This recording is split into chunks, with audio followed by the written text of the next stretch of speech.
Hey all, we are live. I hope you're all ready for a good night, a great night of pontificating. We got a good show for you lined up. Hope everybody's out there listening in. Give me a sign of life in the chat if you guys can.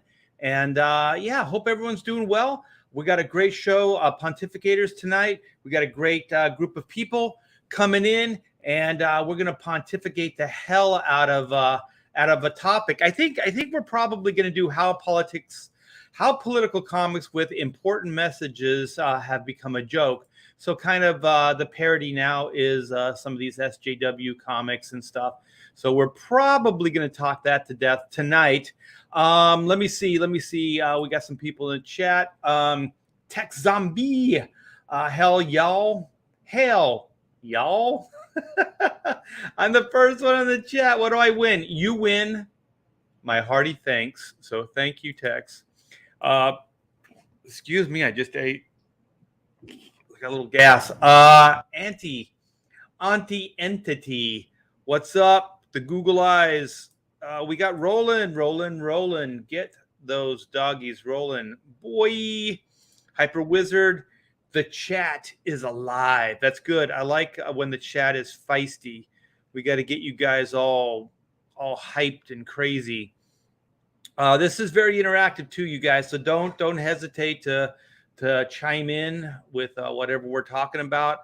It's always good to hear from you guys. Hyper Wizard. What does Hyper Wizard say? No more.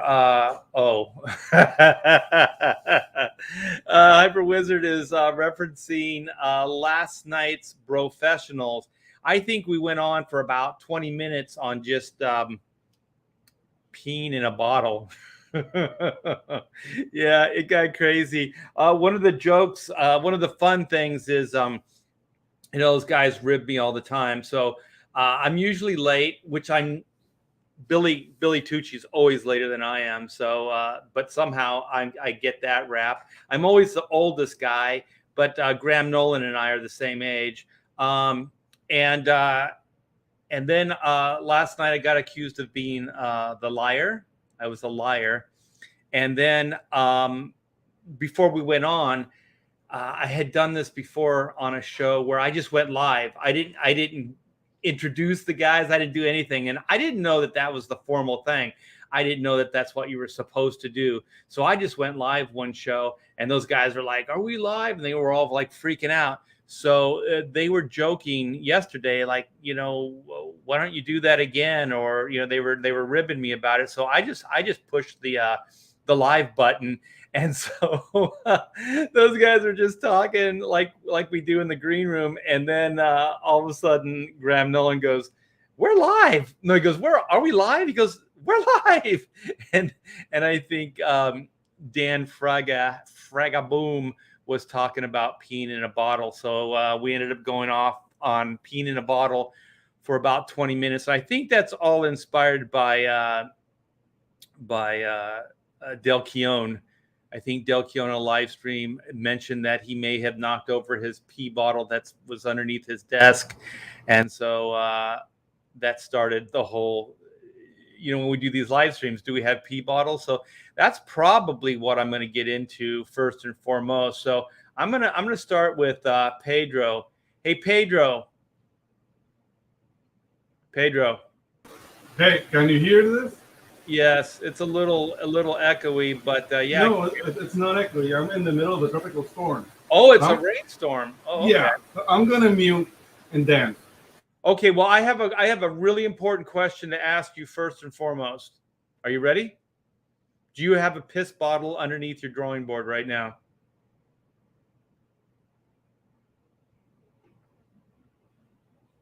Oh shit. Oh, I thought it was a bucket. What is that? It's a huge bucket. Oh, it is a bucket. Yeah, I'm a big man. All right, man. So you drink a lot during the live stream, so you have to, yeah. I understand. I mean, it's no judgment here. The next guy in is going to be Chris. Chris Wozniak, what's up? I got the same question for you, brother. Do you have your pee bucket or bottle? And if so, what is it? Well, you got to be smart about these things. So I finish my wine, then I pee in it, and then I just dump it in the sink. Okay. And then this way I don't need it. It goes in and then it comes out in the And then same. we keep going. Yeah. Yeah, I like that. I like that. So one of the things that came up last night is Dan Fraga went off on this stuff. And he's like, don't pee in a can, like an aluminum can. Don't pee in a like a bottle. Use the plastic Gatorade bottles because they have the wider mouth.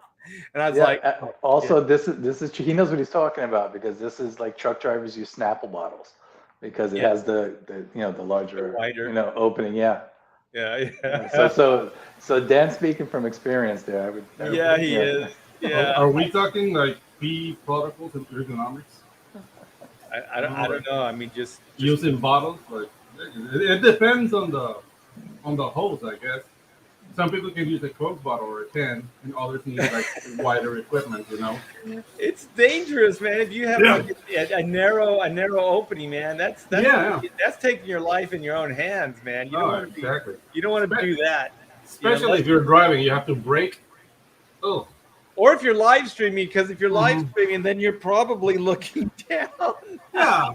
And then everybody's going to know that you're peeing. So the only way you can do it is just to have a wide or a bucket. Pedro's probably got the best solution, which is just pee your pants too, I guess. Yeah, dude. It's overrated. Peeing in your pants is overrated. Andy Smith admitted that he just uses Depends, so he bypasses all those issues and problems. So there you go. All right, let's see what Clint does when he has to use the restroom in a live stream. Do you use bottles? Do you like a broken jagged like glass Coke bottle, or maybe like one of the like a metal can where I just use the can opener and it's got the rough edge. Like a tin can, like an you want a little friction, it's kind of you want a little added element of danger and like a West video. I like it. That's very punk rock there. Something to give you nightmares. Well, I've only peed in a bottle once, and this is horrible. I peed in a bottle. We all did. We used to just party all summer long, when I was a kid. Okay. And so sometimes there would be somebody that would come over, and we just didn't really like them. And so we would pee in a bottle, then we put it in a refrigerator. We'd hammer the cap back on, and then we'd hand it the bottle. Dude, I have a story just like that, but it was during we were filming it on the beach, and we were driving back, and people were in the truck with the cooler, and a guy really had to pee, so he peed into a bottle of iced tea, but he put it back in the fridge, and it got really cold, and it looked nice, and the girl was like, "Oh, iced tea," and nobody said shit. I was disappointed. With everybody. Most people have never had a beer before then. Yeah, exactly. And I was like, oh, it's kind of tart. I was like, ah! Yeah, I was like, no. It was horrible. Poor girl. Yeah, I'm feeling very hydrated right now. This is how we're starting. Where's the show going to end? Well, you know what? It freaking worked last night because we got a bunch of views, man. Yeah. This is a gutter show. Yeah. All right, I'm gonna make a dad joke. Yeah. This humor is golden, baby. Oh. You're not wrong. You're not wrong. Golden showers for everyone. No. Also, how expensive for what they are. How abusive of an asshole would you have to be to enjoy a golden shower? There are certain things that humans are into that are inexplicable. I mean, that's getting into a weird psychology where those aren't people you want to spend a whole lot of your day with. No. You remember the 2 girls 1 cup video, right? Who could forget that? Yeah, do you remember that? That's that's. Okay, you have to explain this because you've never seen that? Oh my God! Holy smokes! Jesus Christ! You need to look this up. It will scar you for life if you see it.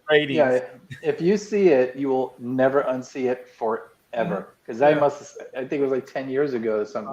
Okay. It is It's called Two Girls. Two Girls, One Cup. It's two chicks that shit into a cup, and then they like make a milkshake or something and eat it. And it's fucking horrifying. And they do this why? Just so somebody will watch the video? I don't know. Dude, you know, the videos of people reacting to the We video have started off so bad. I don't know where we're going. Yeah. There's only up from here, baby. 10 minutes in, and we got into Two Girls, One Cup. I'm going to rename it. We went from pee bottle to Two Girls, One Cup. So let's see. At 20 minutes, where we're gonna be off the air. They're gonna pull the show. Yeah, probably. Yeah. Have you seen snuff film? We could devolve this into getting pulled from the internet. Yeah. Pretty quick. Art hasn't gotten the show struck in a while, so. Well, you know what? Pork Hunt is like. I mean, he's down, man. This is $5 for this show so far. So I thank you so much for the. What was his name?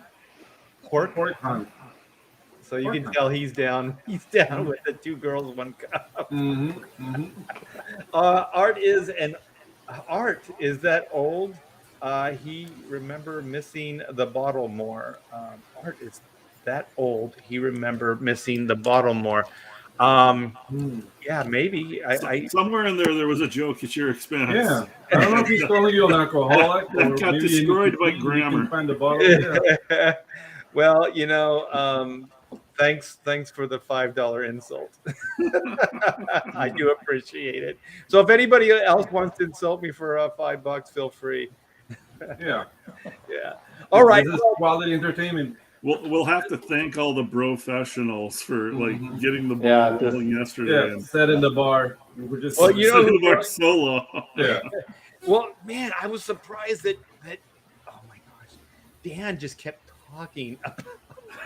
He wouldn't stop. Man. Well, he probably caught. I missed it. The infamous stream that with Dale, but I didn't catch it. But this is all there was to it, Chris. Okay, so this was the one where Dell just kind of was drinking and then he passed out on the live stream. I've passed out before from drinking, but not. I was aware enough to hit that little orange X just before I hit the ground. It was on Adam Friend's show, and but he passed out live and slept. So then he left the camera on and everything, and people were checking in on him, and you check in, there'd be 180, 200 people watching, and you'll scroll back and you realize that Dale has been asleep for like an hour and a half. Wow. And it was his first live stream. It was epic. I was gonna say, what kind of ratings did it get? No, he monetized the first night. He monetized the first night, and he was asleep for most of the stream. It was awesome. So later we did the King. I think it was the King show, and then he came on the King show. Yeah. And then I think he said something like he was kind of disheveled. He was kind of like trying to get it together, and he goes, "Oh shoot! I think I just knocked over my pee bottle." And so apparently he kept the pee bottle, under his drawing board. When you can draw that well, I guess it doesn't matter. You're just a rock star, right? Anything goes. That always brings questions. Like, is he keeping the pee? Like, he has like a collection of bottles of pee, or it's like the same? No. Even when I was a bachelor, I didn't do that stuff. Yeah, dude. No. I've done a lot of winter camping where you wake up in the middle of the night and you just don't want to get out of the tent and everything. So the pee bottle thing is a real thing, but not at home. Not at home. Yeah. I mean, you should have a bathroom within walking distance. At least walking distance. Exactly. You have modern conveniences, then there's no excuse. Most of us. Speaking of camping, Comic Book Bob is out camping right now. He said he might try to bop in. That would be awesome, and I think that would be awesome. But if he's in the campsite, that'd be cool. Yeah, I've seen so many Sasquatch videos. I'm not sure if this is a good idea. No, it might be a great idea. We might get a sighting. Yeah. Ooh, dude, I don't know. Like Sasquatch are gnarly. It might be the last time we ever see Comic Book Bob, so I want to at least go and record it. Hell yeah! Hell yeah! What was the name of that show? Finding Bigfoot. Those guys, they came to my neighborhood to film. No. Yeah, that's how in the sticks I am. Yeah. Wow. Well, let me get this. D Geek Art, thank you so much for the super chat. I do appreciate it. Pontificators, if you're looking for P jokes, you're in luck. Yeah. But I'm pumped. That was a better dad joke. Yeah, and that was gold. That was gold. Hey, I already used that joke. You can't recycle my urine joke. My golden urine joke. Well, urine jokes never get old unless you just leave it in the bowl for too long. I mean, so glad I ate crickets. Yeah, dude. The Romans used to use like human pee to make dyes. Like the red dye used like human pee. And why do I know this? Oh wait. Past master says my wife won't let me have a bed urinal. They're so damn convenient. I don't know, dude. Those are like. Is that a thing? Contraptions that let you know that it's over. It keeps you warm for a while. Yeah, but I mean, when you buying those kind of contraptions, like a bed urinal, like it's over. You know, like I'm not gonna be sexy no more. It's downhill from here. Yeah, way past being sexy at the bed. Yeah. But there is that point, Pedro, in your life where you just do decide you're not going to be sexy anymore. Yeah, dude. It's a lot of work. Yeah, it was also last Thursday. Well, did any of us suffer from the illusions that we were sexy? I used to be. It's been quite a long time ago. Dude, like cell phone vendors, like the ladies. Like, make me think twice. They're very, very well trained, and they make me feel beautiful. So, yeah. I'm remembering maybe thinking I was sexy, but there weren't cell phones then. So, gotcha. They were telling you like a. Well, here's another dad joke. Don't say stream. Oh, all right, well, let's get into this. Let's get into this. Let's get into another type of nonsense. So. This comes via Bleeding Fool. I think it was Pedro. Did you send this article? Yeah. I saw it, and the thing is, like, going back in history, I have points in time when I've seen like trying to do politics, and it's always been ridiculous to me. But I would like to know like your opinions on that too. Yeah, I read the article, and the article's okay, but I think the title, we could probably just riff off the title. I think it would be a good starting point. So it's how political comics with important messages have become a joke. So basically, SJW type, social justice a warrior type of stories have taken kind of forefront in the comics industry. And how, like for me, I would use, instead of joke, I just say a cliche. Like this stuff has just become cliche. Like Hollywood, they still think it's interesting to race swap, a character. Like really at this point, isn't this the cliche? Isn't this what we as creative people fight against? Isn't it time now that we start looking for different types of stories? Or it's a gimmick, and it's not an effective one. It's it's just. I think initially it did garner attention because of, okay, this or that character's gay or something, and it made some headlines and stuff like that. But that was kind of brief, and it wore out its welcome real quick. I mean, it's just one of those things where they just have now trampled it to death. It's like what comics always does with something that they think will sell. I mean, like literally making your character gay or race swapping them is like the hollow foil covers of the 90s. Like that's the relevance it has now, because it's lazy. It's you don't have to put any thought into it. It's like an editor, let's just make the character gay. Let's make the character black. Yeah, but no thought into it. And then it like makes all of it irrelevant. Like you couldn't tell like an intriguing story about a character like that, because it'll just get overshadowed by all of the crap that's been poured on it so far. It's a monolith. But I mean, when I think politics in comic books, I think about like the Genosha run, for example, in X-Men. That had very like heavy political undertones, but it was done well. You know what I mean? So it's not that it can be done. There's an echo, and I muted everybody. I think it's coming from you, Clint. Do you usually have headphones or? I don't, but I can find some. Is Yeah. getting the echo? Yeah, Off there's of an me? echo. Yeah, Here, it's let me I mute. don't use headphones, but I checked and I don't think it's coming from me. And then Pedro has headphones, and so does Chris. So that's the only thing I can think of. But yeah, let me not interrupt with I'll this. grab headphones and I'll. Okay, great. Thank you, Clint.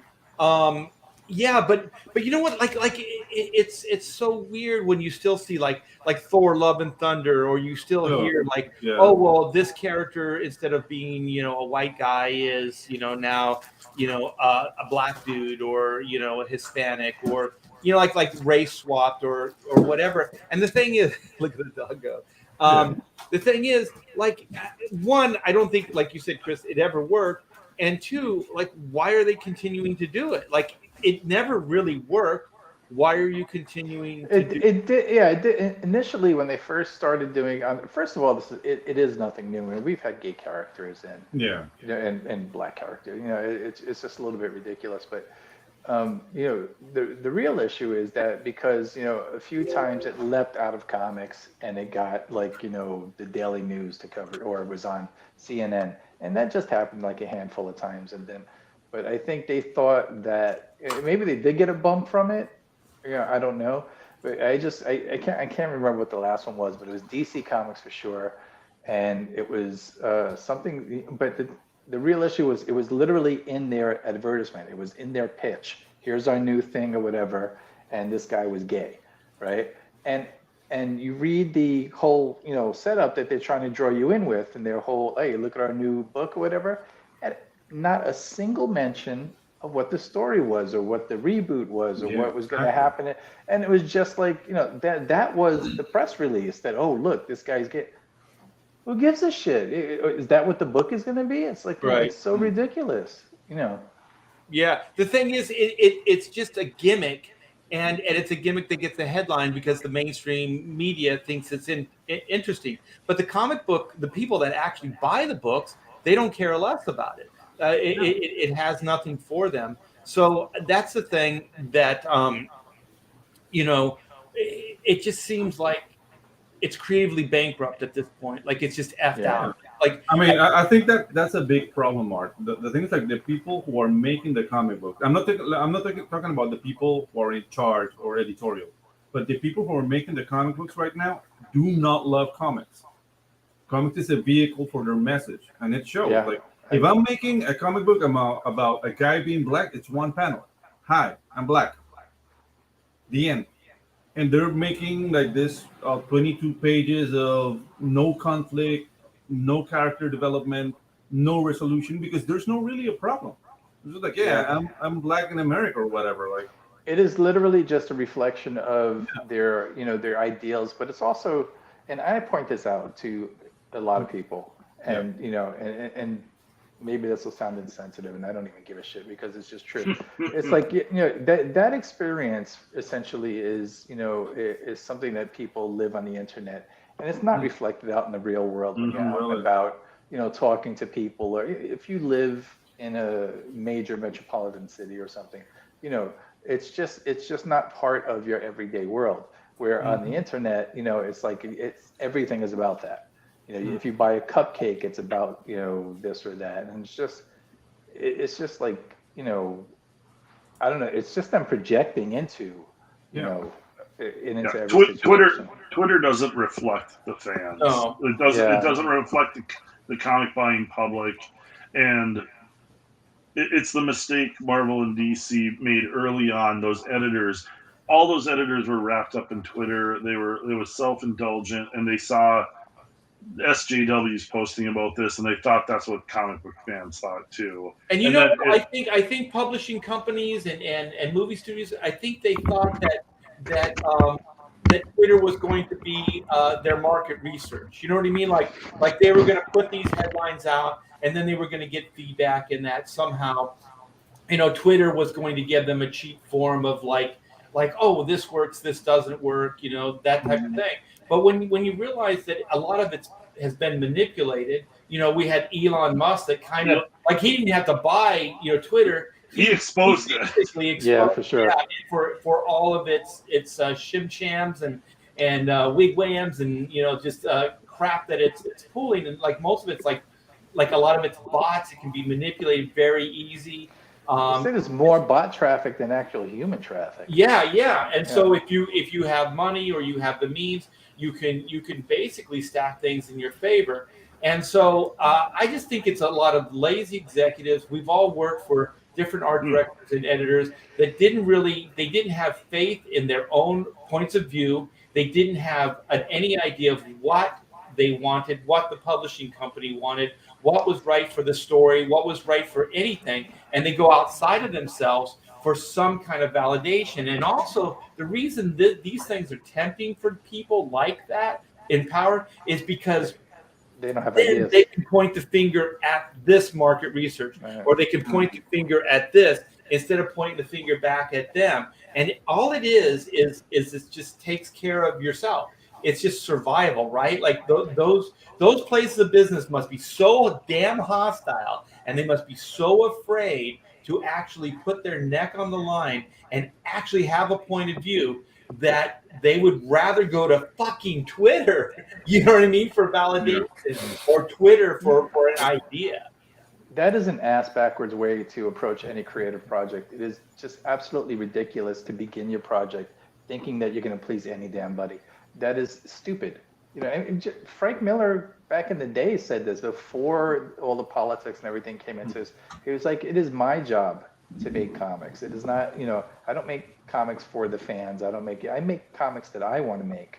And, and you will buy them or you won't. To try to make comics that will appease people is foolhardy. It's ridiculous. It's never, ever going to work. You're never going to please everybody. And it's you don't have a point of view. It's just you trying to, you're margarine. Who gives a shit? Yeah, but if you have an agenda or something like that, and you need validation for the agenda, right? Then you throw it out there, you get the validation, especially when like the mainstream, woke media will pick it up. Like when you say Superman's gay, well, what news media is not going to pick that up? You know what I mean? And also, it's not completely true because it was, what, Jonathan Kent or whatever. It was the Sun. It wasn't actually Clark Kent that had come out of the closet. So, they do this, but the problem is it doesn't automatically equate to sales. And Jim Lee knows that. Those people, executives at Marvel DC, know that. They're doing it for other reasons besides well, we're seeing a purge now. I mean, supposedly at Netflix, HBO has joined in. Even a news network like CNN supposedly is purging. CNN. They're at like 80% drop in viewership in like 10 years or something. It's something insane. They're down, so they're running on fumes. So even there. They're like, we're going to stop doing the bias reporting with it, just people want to shout down, go woke, go broke, but you might have to wait a little bit. But in the long run, they certainly hung on to the last fucking minute. I mean, but in the long run, go woke, go broke stays true, and it's like people aren't gonna just like eat that garbage anymore. It's like you start seeing through the lies, like. These things were propped up by like a false agenda, and it's like people aren't going to sit and be lied to and keep buying. Like it's still a capitalist market. I'm not a Democrat. I'm not a Republican. I'm a capitalist. That's the one thing I believe in. Capitalism works. Socialism doesn't work. Well, you know what? Over and over again. Works because they like to say that capitalism it's discriminatory. It's XYZ. These idiots. But in its purest form, if it's not manipulated and it's not twisted, which it can get that way. But in what it was created for, there's no discrimination because it's a good product at a good price. That's it.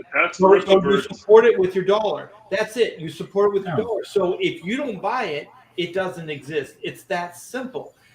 But right now there's a lot of companies that are like prepped up by venture capital, so they don't really need an audience, and that's mostly with journalism. Like right now, a lot of like especially .coms, like what's the name of that one? Oh, I forget the name, but those guys were always like reviewing movies and comic books. Pedro, hold on for a sec. Hey, Yeah. Clint, when other people are talking, mute your mic and let's see, because I'm still getting an Yeah, I'm only hearing the echo from Art.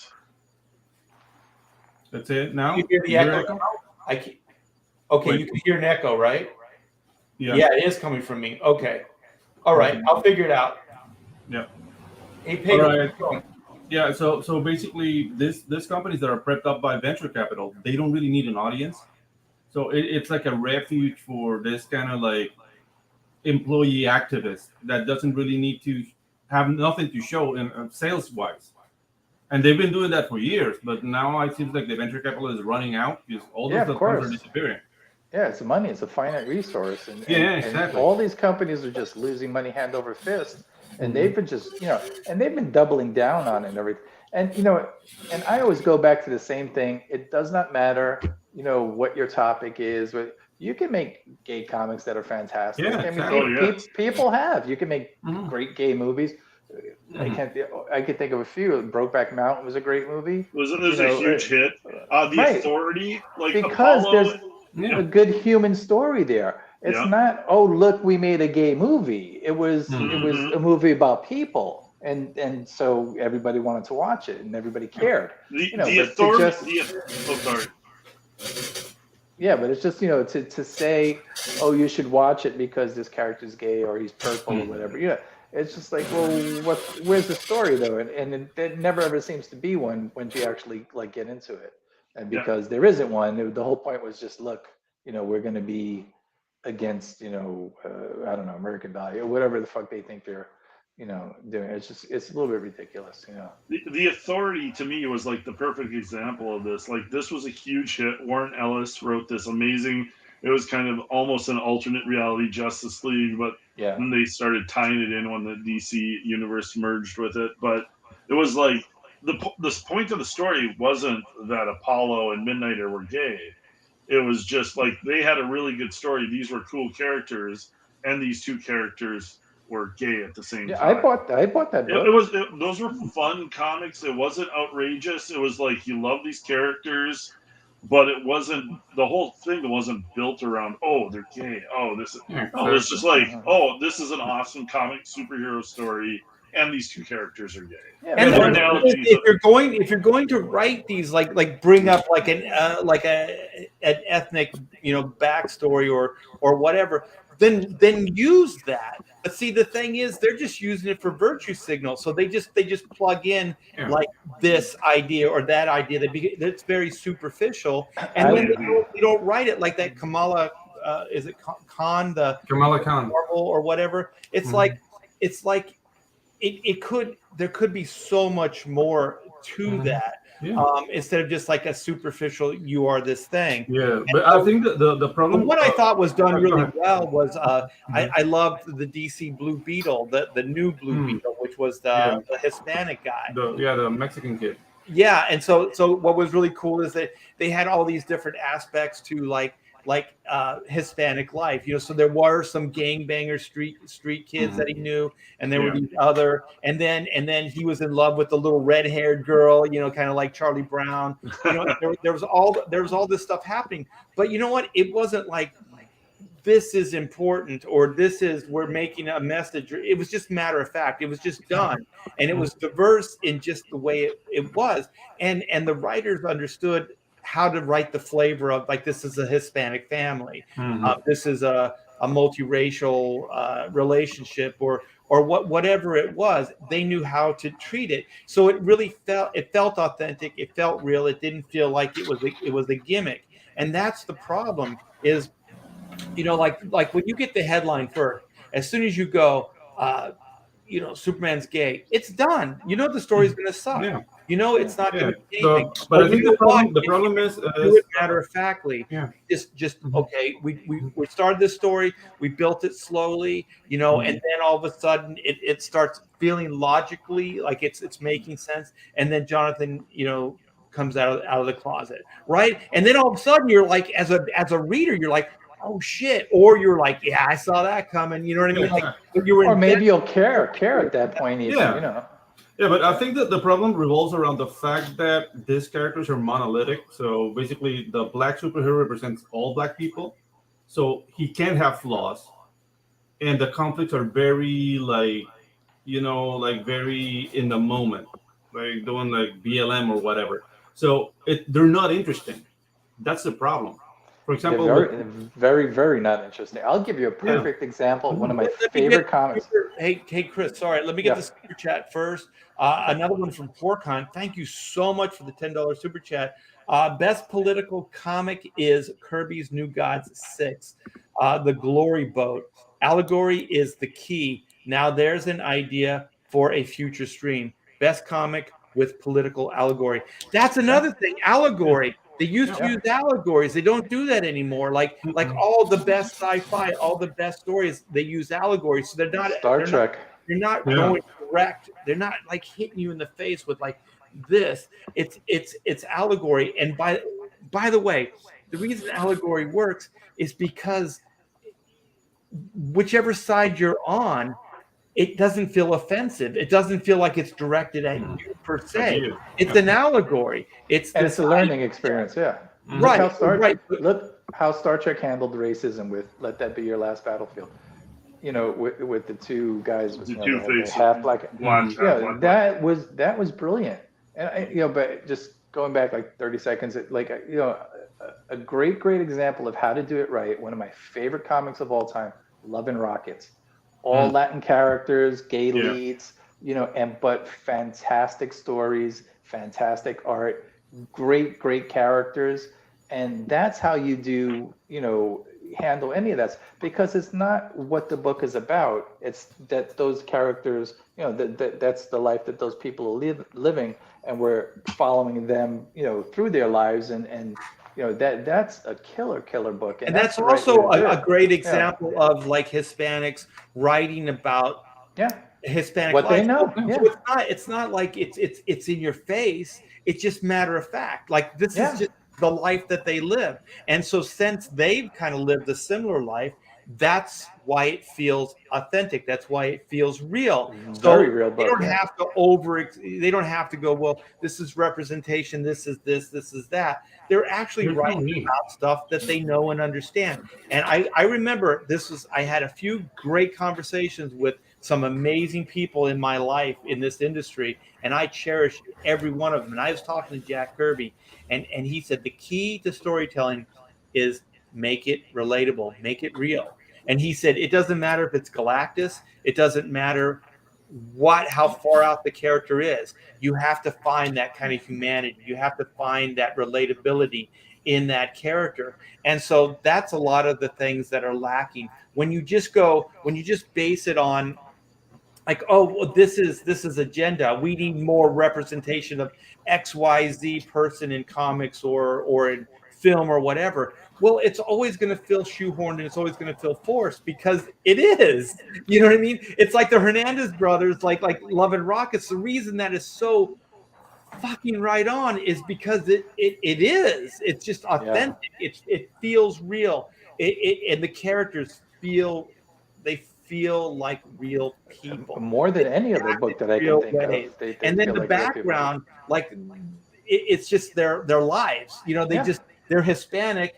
And this is their backstory. And all it does is give you flavor, but it's not really who the character is. The character isn't like, a strong, no, they're people. Right. Exactly. Yeah.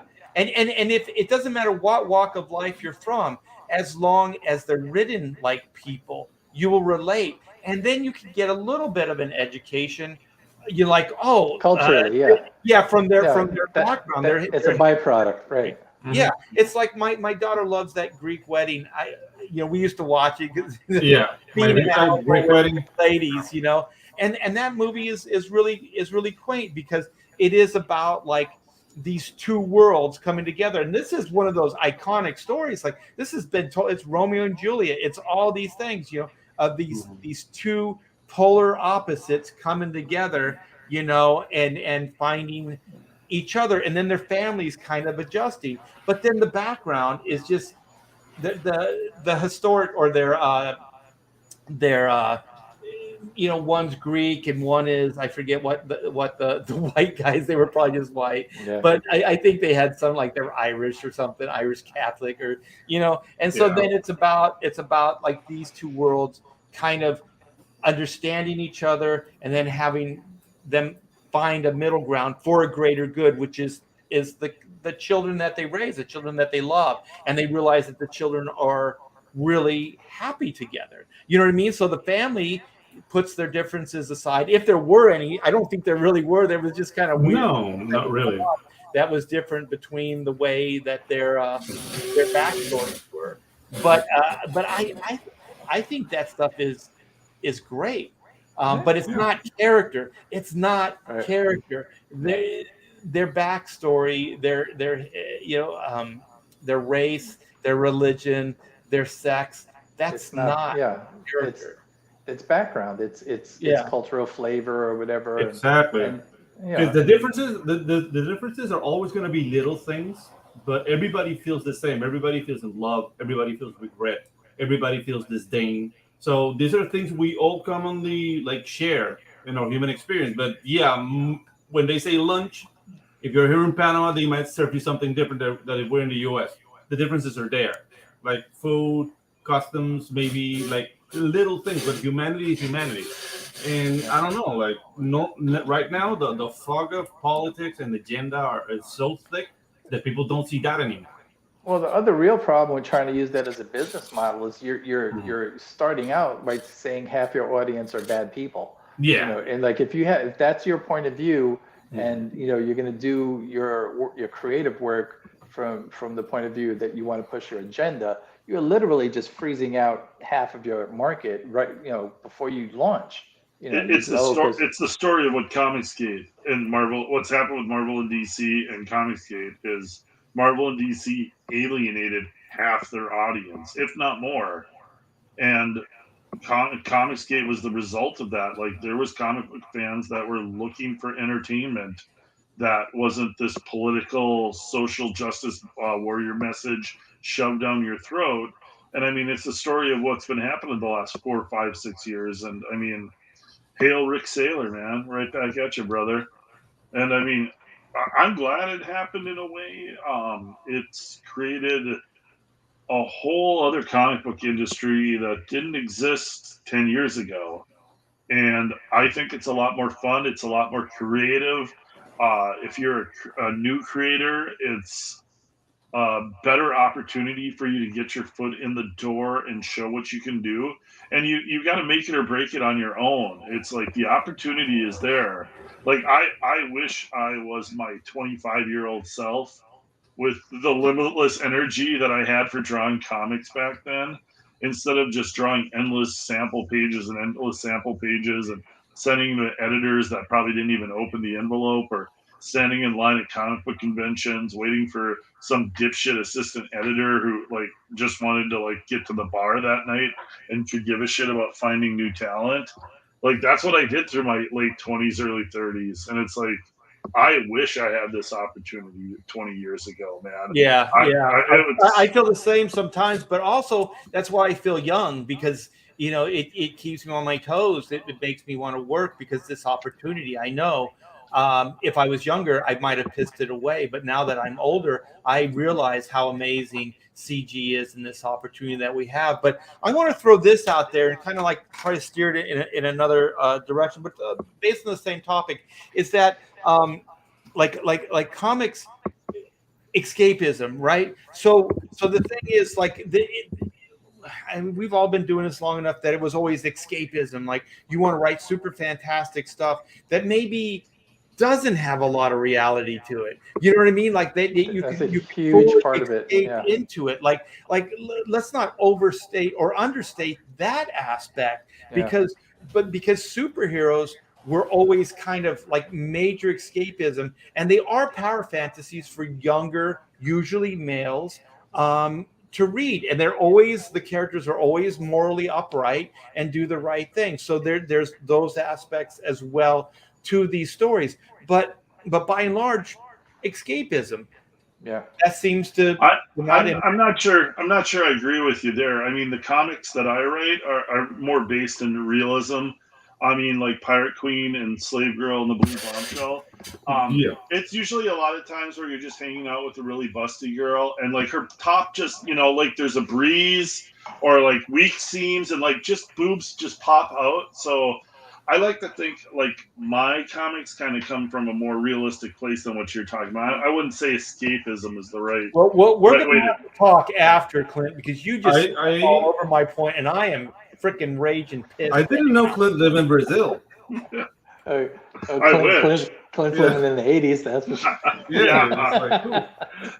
I'm like I live in a ski school movie. It's like I don't know how to ski, but I'm like the goofy friend. Well, you guys remember, like, just I'm sorry to say, but just like silly shit, like even Star Wars, the first Star Wars, that's a silly ass fucking movie, right? Yeah. Like Big Trouble in Little China. Like there used to be like movies, Crawl. There used to be like movies that were so over Beastmaster that were so over the top that you couldn't even really. They were fun. I'm not going to say you can't relate to it, but you relate to it because there's such escapism, right? Yeah, you're transported to this world that has nothing to do with anything in the real world, and you're completely engulfed in it. You know what I mean? Yeah, but not even fantasy. Like, do you think they could make Caddyshack today? I think not. No, yeah, probably not. None of those 80s comedies you could get away with today, and it's like they've taken the fun out of everything. Even like even the sci-fi movies, like they have to spend $100 million on CGI. Mm-hmm. But like, can you have one fun character in there? Can it be like a lighthearted story with some humor? And it's like no, they're literally afraid to tell jokes at this point. Yes, they are. They fear the backlash of offending somebody. Yeah. And listen, fucking offensive humor is a brand of humor. That's yeah, but there's nothing wrong with it. Humor. It's fiction, just as is drama or mystery writing, or humor is fiction. They're make-believe stories. If you write a murder mystery, that doesn't make you a real killer. That's ridiculous. No. So if you're writing humor, it doesn't matter if it's offensive or not. A joke is a joke. It's not real. I think at some point there's going to be somebody with the balls or the career point where they just don't care if they try to get canceled. I think somebody's going to come out there with just a balls to the wall, like a Tropic Thunder, I think they already have. I think it's Clint's Pirate Queen or Slave Girl from Planet X, man. Netflix, call me, man, if you want to make some money. That movie's gonna come from outside of Hollywood. I don't think Hollywood is gonna do it. Yeah. But Chris brought up humor. Like the thing about humor is there's real base humor that always works, and so. Like when you make fun of somebody's racial, history, or or they have a big nose, or they have like whatever those kind of like personal type jokes are, a lot of times they work because they're true. I mean, funny is funny, just flat out. But if you could make a joke about an observation of another human being and it's true, that's why it works. That's why you laugh, because it's true, right? Oh, that guy's got a hunchback or whatever, and you can make that funny. Then that's funny. And then the other one is like, this is international. Like what is it? Like Jackass, like people getting hurt, like an infant. If you hurt yourself around an infant and you're like, you like skin your knee or something, or you bump your shin, they will laugh. They will laugh at you. Anybody getting hit in the balls for any reason. Right. Guaranteed. The failed videos, on YouTube. Yeah. Like the reason people like that is because it's absolutely hilarious. So in the realm of ideas, like if you go like hitting yourself, it's funny. But if you go like comedians that are still like out there, it's in the world of podcasts. Like for example, I don't know if you know who Nick DiPaolo is. I think I do actually. Sounds familiar. Yeah, Nick DiPaolo is like an Italian, like dude. He makes a lot of jokes about black people, and he's hilarious. And he used to be in the Opie and Anthony show, and he was like going against Patricia Neal, which is another like black guy comedian, like very funny. And they would just scratch each other, and it was that's hilarious. A riot. It doesn't matter. Because the thing is, first of all this shit is a recent phenomenon. Yeah. Everybody remembers like the Eddie Murphy special. Yeah.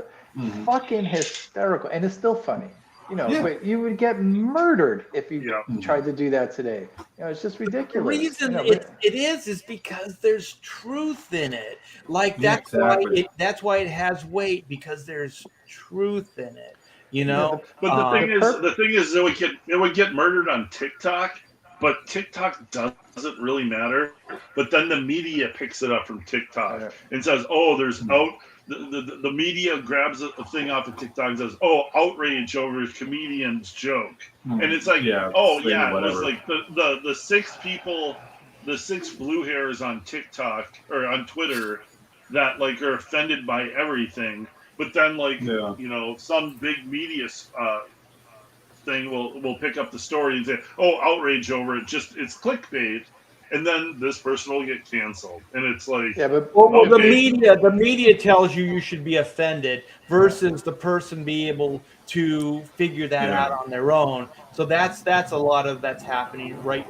That you brought up, Clint, is that I think there's media that's leading people around, and most people aren't really thinking for themselves or have that kind of energy, or they're not self-aware enough to even know that that's happening. So then they just parrot back what the headline said, and then, so on and so forth. And then that's how these things are created. Wait a minute. Is there still an echo? Was it paid? It started to rain really hard. Unfortunately, I think it might be you. Well, I heard you talking, and I muted, and there was still an echo. Could it be me? Test? Well, it's actually coming through when we talk, though. Like when you talk, Chris, there's no echo. Okay. But when I talk, there's an echo, and when Clint talks, there's an echo. There isn't really one with Chris is good. Here, let me just talk for a second. When I talk, there's rain. I can hear my echo too. I don't know. Can you hear the echo now? Yeah, there's an echo still. Yeah. Well, I'm sorry, you guys. Like I tried all my tricks and I couldn't figure it out. So we're just fucked. Okay, try me. I'm gonna mute. I don't think it's you, Chris. Okay. Wait. What? Motherfucker! Was it me? It was. It is. Wait a minute. Holy shit! It's Chris. Holy shit! I'm wearing headphones. Whoa. Yeah, I don't know how it's working. Yeah, hang on. Yeah, when Chris is muted, you can't hear the echo on Art. Jesus Christ! All right, hang on. I usually just whenever I do these live streams, I always mute regardless. It's kind of like it's built in when I'm not talking, and it's because weird there's always Chris happen around the house and stuff too. Chris wasn't echoing. That's the weird thing. It was just the rest. Yeah, of us. that's Chris sounded great, man. I'm on headphones, ain't it? Yeah. Mm-hmm. All right. Well, we'll get through it. So I apologize. Well, Oh, we might be echo free right now. Wait a minute. Really? Oh no, I still got a little bit. Yo. Test. Yeah, there's an echo. Test. It's not you that's echoing, Chris. It's sibilance. Us that's echoing through yours. Hello. Yeah, there it is. There's an echo. Yeah. Pastmaster says he doesn't hear it. That's good. I'm not hearing it either, actually. Let's just soldier on. Whack ass. Let's know what children still holds up. Yes, because they're truths. Like they're observational truth, and so I think these things will always work. It's kind of like what we're talking about with storytelling. If you can connect, if you can resonate with people, and there's a thread of truth, a relatability to it, then it works. Humor, I think, is the same way. I mean, there's obviously like really ridiculous humor. You can say something absolutely ridiculous that has no basis on anything. But even like when Monty Python is silly and as ridiculous as that thing, there was still something there. You know what I mean? There was still something that connected, that was real. And I think that there used to be creative people that understood those things. But I do believe that these writers don't have any agenda. Well, they have agenda, but they don't have any desire to connect with anybody in a deeper way. Like, these are really superficial like ideas. These are really superficial things. When all you can think about is changing the color of somebody's skin or their sex or their religion or whatever, that is. If you and I in the day, Chris, we were pitching this to DC Marvel, we would be laughed out. It wouldn't fly. They'd go, where's the story? Yeah. Where's the story? Where's the character? Where are those things? And I remember early on, Pixar was talking, and they would always go like, "What's the character? And what's the character's arc?" Like once you have that, you have the story. So you could have this plot, right? But you don't have no character. So once you get the character and how he works through the plot, then you have your story. And they're great at that. Yeah, early on they were amazing at it. Yeah. Passmaster then has a request. What's his request? He wants me to read something in, I guess, in a very thick Latino accent. Okay, go for it. Baseball have been very, very good to me. Okay. I'll be nowhere if not for baseball. Baseball is my thing. Okay. So if you see baseball, you see a baseball bat, I might be behind it. You're not old enough to know that reference, Pedro. Yeah, dude. Oh, that's Roberto Clemente, right? That was the only joke that guy had. What was his name? Barry Gordy? No, it was the guy from SNL. SNL, yeah. Black guy. The original black guy. The original black guy, yeah. He had one joke. Yeah. Baseball, Betty. Yeah, I played on an all Dominican baseball team once. I was the only white guy. Nice. Yeah, and that's an experience because literally they were Dominican. They're like nobody. Those guys English. are good, man. They called me Well, that's why I played on that team. But they like not a single person spoke English. Yeah. But they called me Papi a lot, right? They call me queso blanco because my street name was Cheese. Yeah, Why don't call me Cheese? Nice. Hey, what's that movie Benchwarmers where that Dominican guy comes in and he's supposed to be like a kid and he's like chewing tobacco and drinking and everything? Bad News Bears? It was I think it was called Benchwarmers or something like that. It's the one with David Spade and Rob Schneider. Yeah. And so then they bring in like I forget what they call that. And it was a joke. Come in and just kick ass. It was a joke off of the Little League World Series that they show on ESPN back then. Where it was like a bunch of 13-year-olds, and one of the pitchers was from Latin America, and like he literally had a mustache. Nice. Yeah, this guy was obviously an adult, and he was. No. You know what? That's the thing. Like a lot of people down here have Turkish genes, so you can see like a 12-year-old with a full mustache. Yeah. And that guy gets bullied. Like That guy should be the bully. Yeah, dude. No, not at all. Because they like in my school there were 3 of them. Dude, we were like 12, and he was like the shortest kid in the class, and he had a mustache. Was he the wolf? Was he the wolf boy from the National Enquirer? No, yeah, we call him like what's the name of the Monsters kid? What, the werewolf? Eddie Munster. Eddie Munster. We used to call him Eddie Munster. We used to call him like freaking Magnum. Well, I mean, but in that culture though, like growing the mustache, because I grew up in the projects. I grew up in an Puerto Rican housing project, and when you can first grow in your mustache, that is that's your sign of being a man. Your sign of manhood. Yeah, absolutely. Well, it is the sign of manhood. But if somebody and was 12 years old and had had facial hair, I think I'd be scared straight. Man. Yeah, but if you're like a 16-year-old Puerto Rican kid, you have a good mustache. It's like it's not, Yeah, I love that you were calling middle schoolers Magnum. Magnum, yeah. The flip side of this is there was this kid. He was the quarterback on the team, right? Had this perfect mullet growing up in late 70s, right? And so by his senior year, by the end of that year, he was completely bald. You talk about getting man. That is a raw deal. Yeah, that's rough. By the end of the year, there was nobody that wanted to hang out with that guy. That's rough. I can't imagine balding your senior year of high school.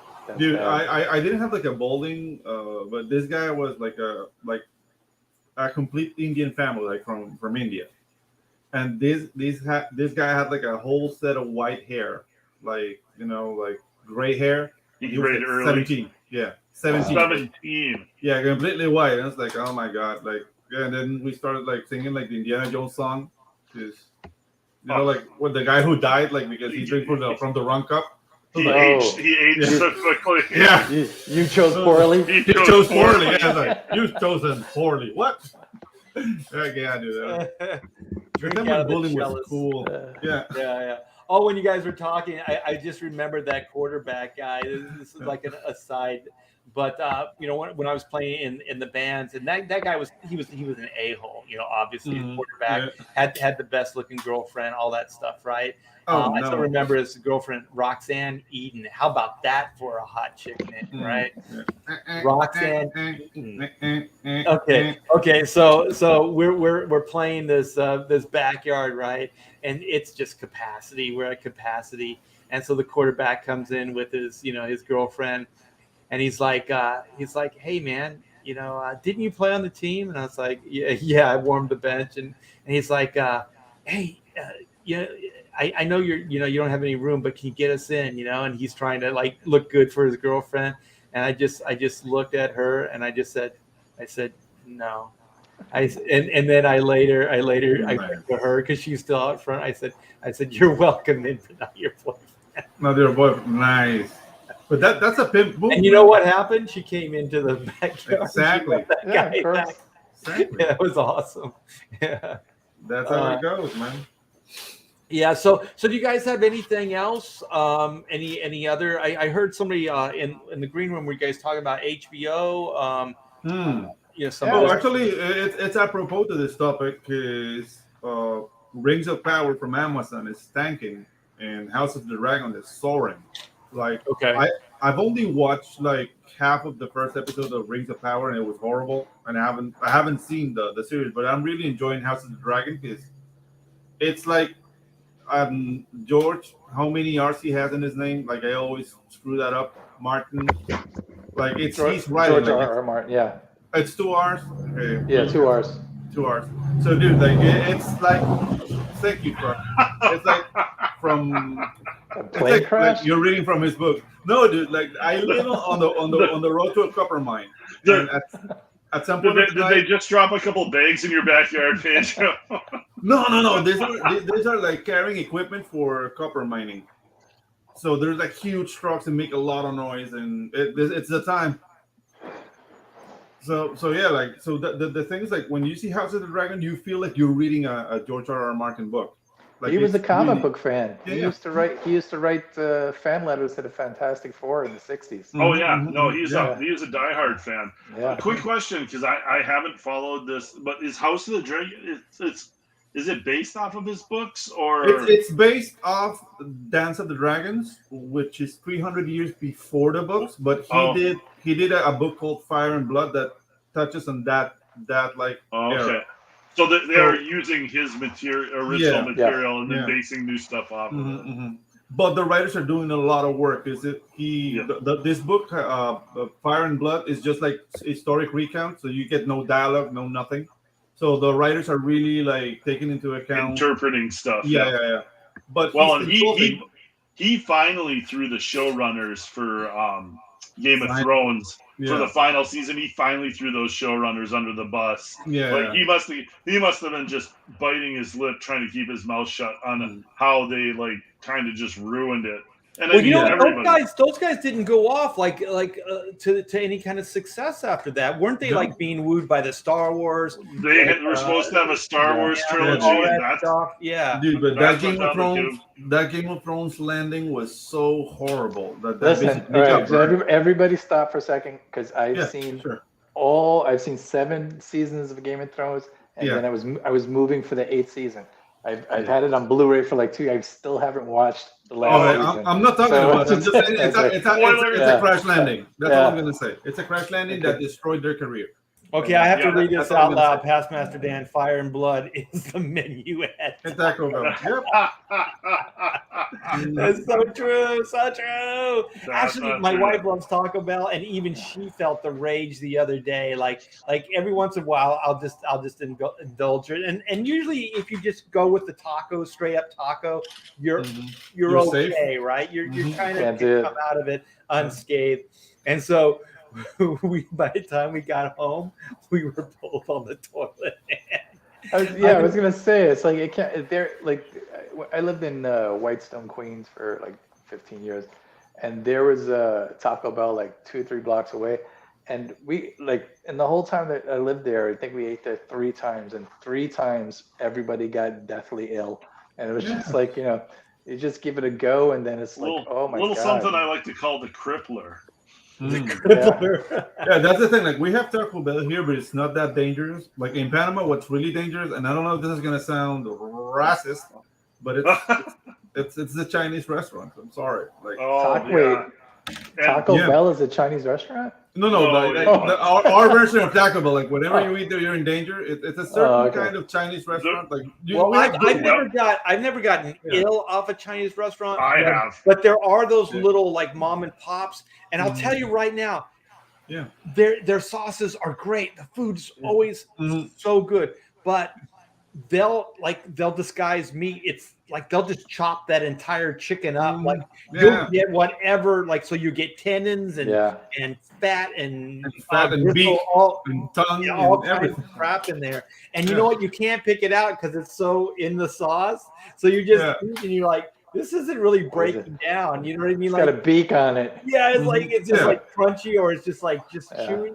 And then the other thing is, I don't know if they still do this, but like this MSG. So sometimes your mouth would be kind of numb, like you just went. But that's when they pour too much of it, because MSG is basically extract from algae, so it's like umami.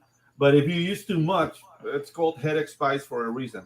Like it will screw you up. Isn't it breaks down meat? Like it tenderizes. Yeah. Like I don't want to eat anything that does that. Like I am meat. You know what I mean? Yeah, I don't want to be tenderized. I am meat, so I'm bringing something in my body that's going to start breaking it down. It's horrible. Yeah, but the restaurants I'm talking about are called Jenny's. So you get like from Jenny 1 to Jenny like 300 and something. But basically, like Chinese immigrants will come to Panama through the mafia, and the mafia will pay for your ticket. So they say, okay, so you work in this restaurant for 12 years until you pay us back, and by the end, the restaurant is yours. So these guys are not restaurateurs; they're just immigrants trying to say like, "What do you want? Okay, I'll make it." So it's very weird, and it's very inconsistent. Doing the best they can. I've actually vacationed in China, and you can get some amazing. Well, Hong Kong, not on the mainland, but you hit some good restaurants there, man. That's a fucking lifelong experience, man. All right, I have to throw this out there. What is the either most interesting or the weirdest Chinese restaurant name? We had a place by the old studio. It was called China Pink. I got you all beat. Go ahead, please. Say your Chinese restaurant names. Oh, I'm trying to think of if I know any good ones. I mean, we got China Buffet, Panda Express, all the generic. I'm trying to think. Hong Kong. I think we had one. I'm not sure if it was Thai or maybe it was Vietnamese. What is pho? Like when they go like pho dat? What? That's Vietnamese. Yeah, we had one. It was like pho dat. It was D-A-T. Pho dat. Nice. P-H-O. Was it D-A-T? Pho dat. If it's good, it could be great though. Yeah. Okay, the restaurant I'm talking about was called Fucking 2. It was not. Yeah, it was Fuki number 2. So it was everybody read it like Fucking 2. Oh, there's a place in Kauai that reminds me. It's not as good as yours. You win, but the place on Kauai was called Number One. Oh, what was it? It was super Chinese. It was like the bad translation of Chinese language, and it was like super number one Chinese food or Chinese restaurant. and it was like super number one, and it was like that was written out on the thing, and I'm like, But that's awesome. Like I want a t-shirt like and that. the food was awful. It was awful. It was awful. They're fried rice. So it wasn't a clever name. It wasn't even the truth. It was false advertising. Yeah, it was false advertising. This is the best. Okay, if I found a place called Walk and Roll, I would. Eat there every damn day just based on the name. Like live bands and rolls. That sounds cool. Do you remember like Kiss actually had like a chain of restaurants? Oh God, really? Rockin' something, yeah. That's weird because you wouldn't think Gene would want to water down the Kiss label. Yeah, you'd think he'd have more integrity than that. Yeah, Gene, he would never. I think I heard.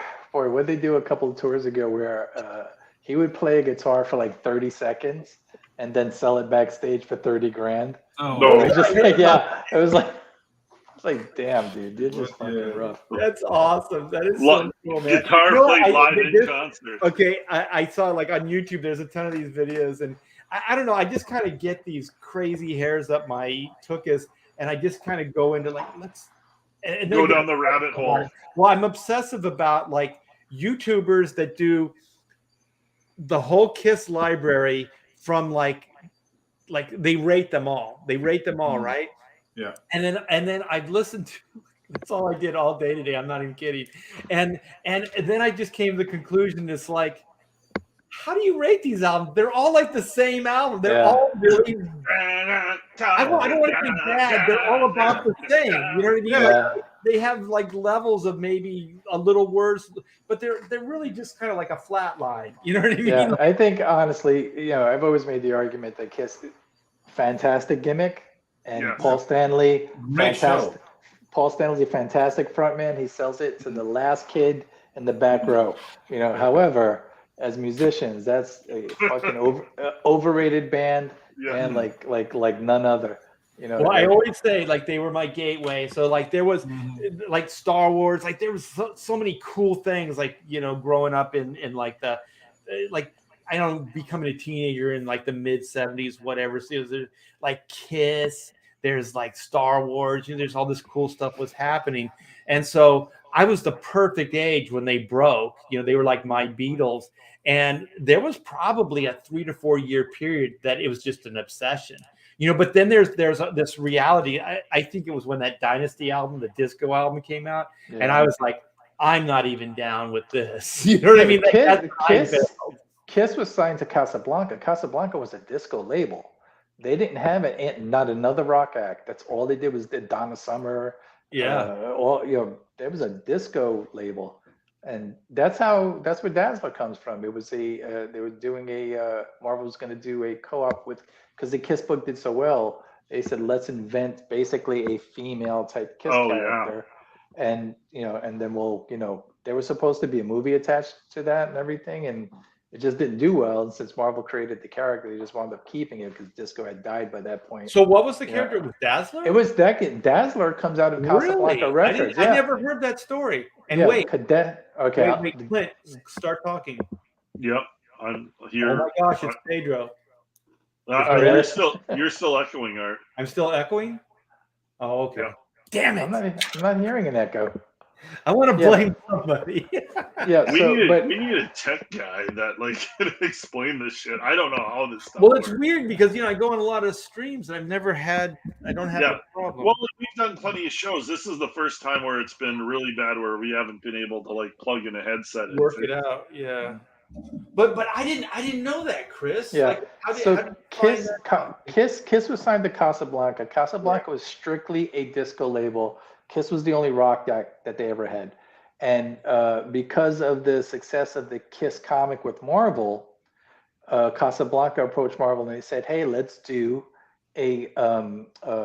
basically a new character that the label was going to own and that Marvel was going to exploit and everything. But there was supposed to be a movie attached to it and everything.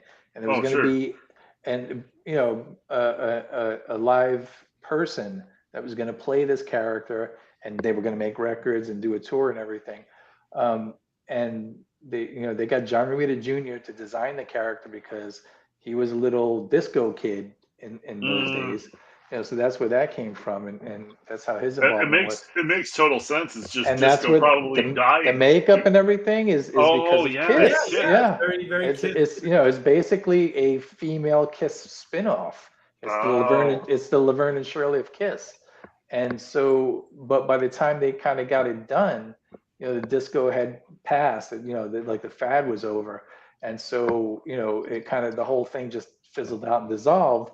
But Marvel had created the character already, so they just went ahead and used her because they had not cemented that deal yet, and it was still theirs. And so they put her in the X-Men lore, and she's still stuck around. As a disco singer, yeah. But but there was at that point, like, disco was kind of like dead. I think from what I heard in one of those top picks for albums, that they were saying that Kiss was the first band that signed with Casablanca. That could be true, but I know there were no other rock acts. I mean, like, there was no exaggeration on my CD shelf. I've got a thick CD set. I think it's 6 CDs or something of all the Casablanca acts. Disco. It's just a disco package. Yeah, they had a lot of success. Was Casey and the Sunshine Band, were they Casablanca, or were they like legit? I don't think so, because I do have Casey and I have a disco collection, but You they have dude, I've got a disco ball in my house. nice. Yeah. So yeah, Casey and I have to check. I can literally go check right now, but I have their their records too. But I'm not. They could have been. It's possible. And actually, I have another comic book story. I was out. We went to the Charlotte Con in early '90s. And I was with John Lowe. Boy, who was I with? John Lowe, Art Nichols, a couple of the guys. We just, like, after the concert, after the convention, we just kind of went bar hopping and stuff like that. And we went into this one place that had a huge, like, local crowd or whatever. So we just went in. We didn't even know where we were. We just wanted to have a drink and meet girls or whatever. And we went in. It was Casey and the Sunshine Band were playing in the 90s. God, cool. Yeah, in the 90s. Dude. And we didn't even get it. We were like, wow, what a big crowd for a Casey and the Sunshine cover band. We didn't even realize it was them for like 20 minutes. Dude. Yeah, speaking of cover bands, have you guys ever seen the Dwarf Kiss? Yeah. Yes. I've seen video. But have you seen the Mexican version I think I've seen that too, yeah. of Dwarf Kiss cover band? It's called Besito, which means little kiss. And yeah, dude, that's hilarious. But I'm looking up, see if I can find an image Oh, of the dwarf. Oh no, Throw a little video of the midget. we're gonna get struck. We're gonna get struck by midget kiss. Midget kiss. Yeah, we need the midget kiss, like peeing in bottles. That's I think they're called. Bring it full circle. Yeah, they're called Mini Kiss. Mm-hmm. Besito. Oh shit, this is hilarious. Let me see. Okay, there it is. Oh fuck. All right, I'll share it now. Mm-hmm. Oh man, this is hilarious. Mini Kiss. That's not even a clever name. Hey, it does the job. Does it? Yeah, look at that. That's awesome. Can they play? They can play mini instruments. I really don't want to venture into. These guys look nothing like Kiss. I think that one's a girl. That's a girl. Yeah, it's wearing a chick. bra. That's Well, a, Stanley, yikes. yeah, it's a girl. I think that's really Gene Simmons, though. It could be. Yeah. This is all bad. Oh my gosh!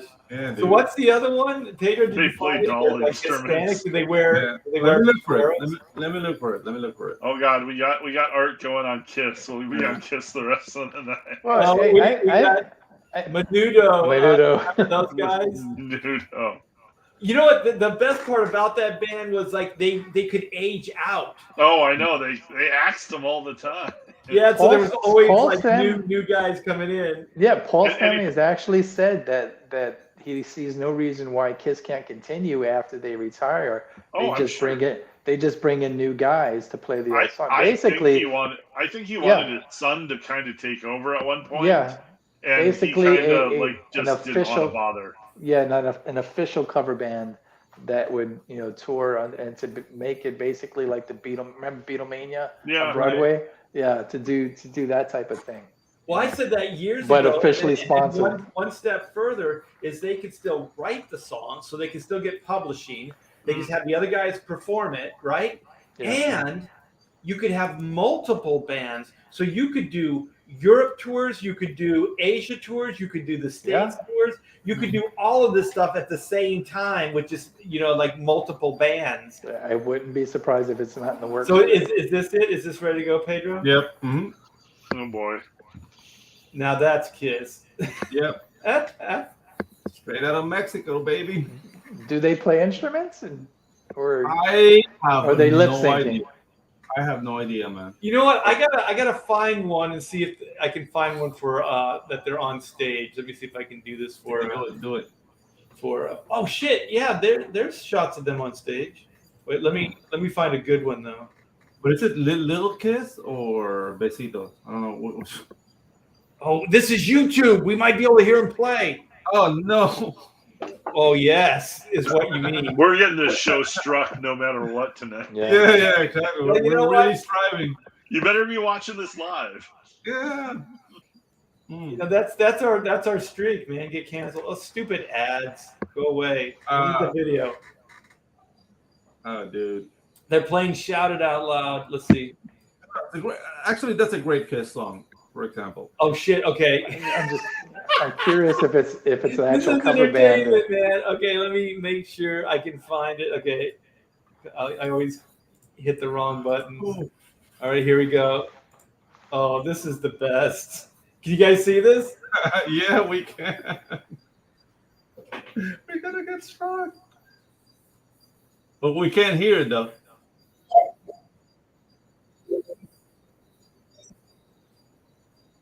Oh, they're not playing. They're not playing, no, not at all. You can see. They're lip syncing. Their little tiny fingers are just dangling there.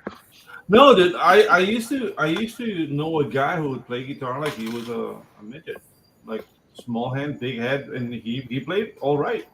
No, he did a lot of like Django Reinhardt. I was gonna say Django had two fingers. He could play. Yeah, but Django had polio, so that his hand goes like this. So that's how he played. That actually developed his style. And this guy, are you guys just talking over this wonderful music? Dude, it had no audio. We didn't hear it. Yeah, we didn't hear it. And now you're muted. Yeah, you're muted. Shit. There was no audio, and you're muted. And you're muted now. Good job. Well, I heard it, and it was beautiful. Oh, yeah. I think they were lip syncing, but I think they were lip syncing to their own version of the song. Did they do the whole song or the short version? They did the short. Oh no! There's another dad joke. Oh man! See, humor's okay, is it? Yeah. It was chef's kiss. Yes. Well, once again, there was truth in it. It could be hurtful by today's standards, but they are little, and it was a short. Yeah, dude. Yeah. It's okay. Listen, everything's okay as long as it's not relentlessly pointed. As long as you spread the love. Yeah, make fun of everybody. It should be fine. Be mean to everyone. Defense for South Park, like the defense for South Park. Yeah. When you get attacked, they go, "Listen, man, we're not singling anybody out. We make fun of everybody." Yeah, it's so weird how they get a pass, right? Because they've been doing it so long. It seems like it's been grandfathered. Nobody ever comes after South Park, except when they tried. Well, yeah, with the Middle East. The Middle East, the Scientologists try to go after. Yeah, but I'm saying like the whole public backlash thing. Yeah. And nobody cares here in the States. Yeah. And that thing, it's been around so long that people, I think, It's just hard to make an ignore it. argument. Oh, like, look what you're doing. It's like, yeah, we've been doing it for 25 years. I mean, Yeah, 25 years. nothing's changed. yeah. Yeah. And those guys were like animation school rejects. Like Mhm. they can cut it and say, well, we're doing this. Let's see what happens and do. Yeah, but you remember the first time you saw South Park, it was fucking, it was a jewel. You knew it was, Yeah. I still remember the first ad for it. It was what's that guy from NYPD Blue? He's an actor and he was in the first season. They got all uppity and he quit. Isaac Hayes? Caruso. Caruso, that was the guy. yeah. So they're hanging out in a tree and it's snowing and he goes, I'm gonna do an impression of David Caruso's career, and he just falls out of the tree onto his head. Yeah. Dude, And I was like, yeah, that's good stuff, man. Yeah, because was he one of those guys that quit like a hit show to go into movies and then Yeah, did he, exactly. what was the movie he did? Emerald? Was that it? Like a heist flick or something? It was something not good. Yeah, that wasn't it. But he did like 1 or 2 movies, and they were both terrible. And he was done. He ended up on a CSI, I think. Like, wasn't he the dun? He'd always wear this shade. Oh, CSI Florida. Yeah, it was one of those CSI Florida. that he was on, and he was the star, and everybody made a big deal about him, so he got all full of himself and went, you know what? TV's too small for me. I'm going film. Yeah, exactly. And how many people like Shelley Long and like, but the smart ones were like Michael J. Fox and like Ted Danson and those guys because they kept their shows. Yeah, they did it concurrently. A lot of work, but they still did film, and they were freaking hugely successful. Yeah. Michael J. Fox did Back to the Future while he was still on Family Ties. They just because initially it was Eric Stoltz, and then like that, that didn't seem to work. That's a crazy story, man. How bad did it have to suck to be Eric Stoltz after that? Yeah. Well, apparently it was his problem because he had a different vision for it that was not Spielberg's. So it's like you're not going to win that fight. Yeah. You might want to listen to Spielberg on that one. Yeah. But also someone like John Travolta, who became a huge star in Welcome Back, Kotter, but he does Saturday Night Fever and Grease while he's still doing Welcome Back, Kotter. Yeah. And so when he leaves, he knows he's like he was unfairly. And even with Travolta, that's the craziest thing is how far he had fallen and disappeared off the face of Hollywood and like stardom. And he comes back with Look Who's Talking. Yeah. And it revived him to a point, and then Pulp Fiction, obviously. Yeah, Pulp Fiction is really what did it. And supposedly his audition for that was that he had to he played the Welcome Back Kotter board game with Tarantino. Yeah, Tarantino's. That was his if you want the part, you gotta do this with. Well, what did his career in was Battlefield Earth. Yeah. Well, he was still trying to kill his career after having that big of a comeback. Yeah, dude. That's somebody who had no clue what he was doing. Like everything that happened to him that was good kind of seemed like it might have been a little bit of an accident. Dude, okay, did you guys enjoy Face Off? I remember thinking it was okay then. I haven't seen it since. Dude, but it's a John Woo movie, isn't it? It's a John Woo, but it's John Travolta and freaking Nicolas Cage. Nicolas Cage, that's right. And it gives Nicolas Cage some opportunities to overact. Dude.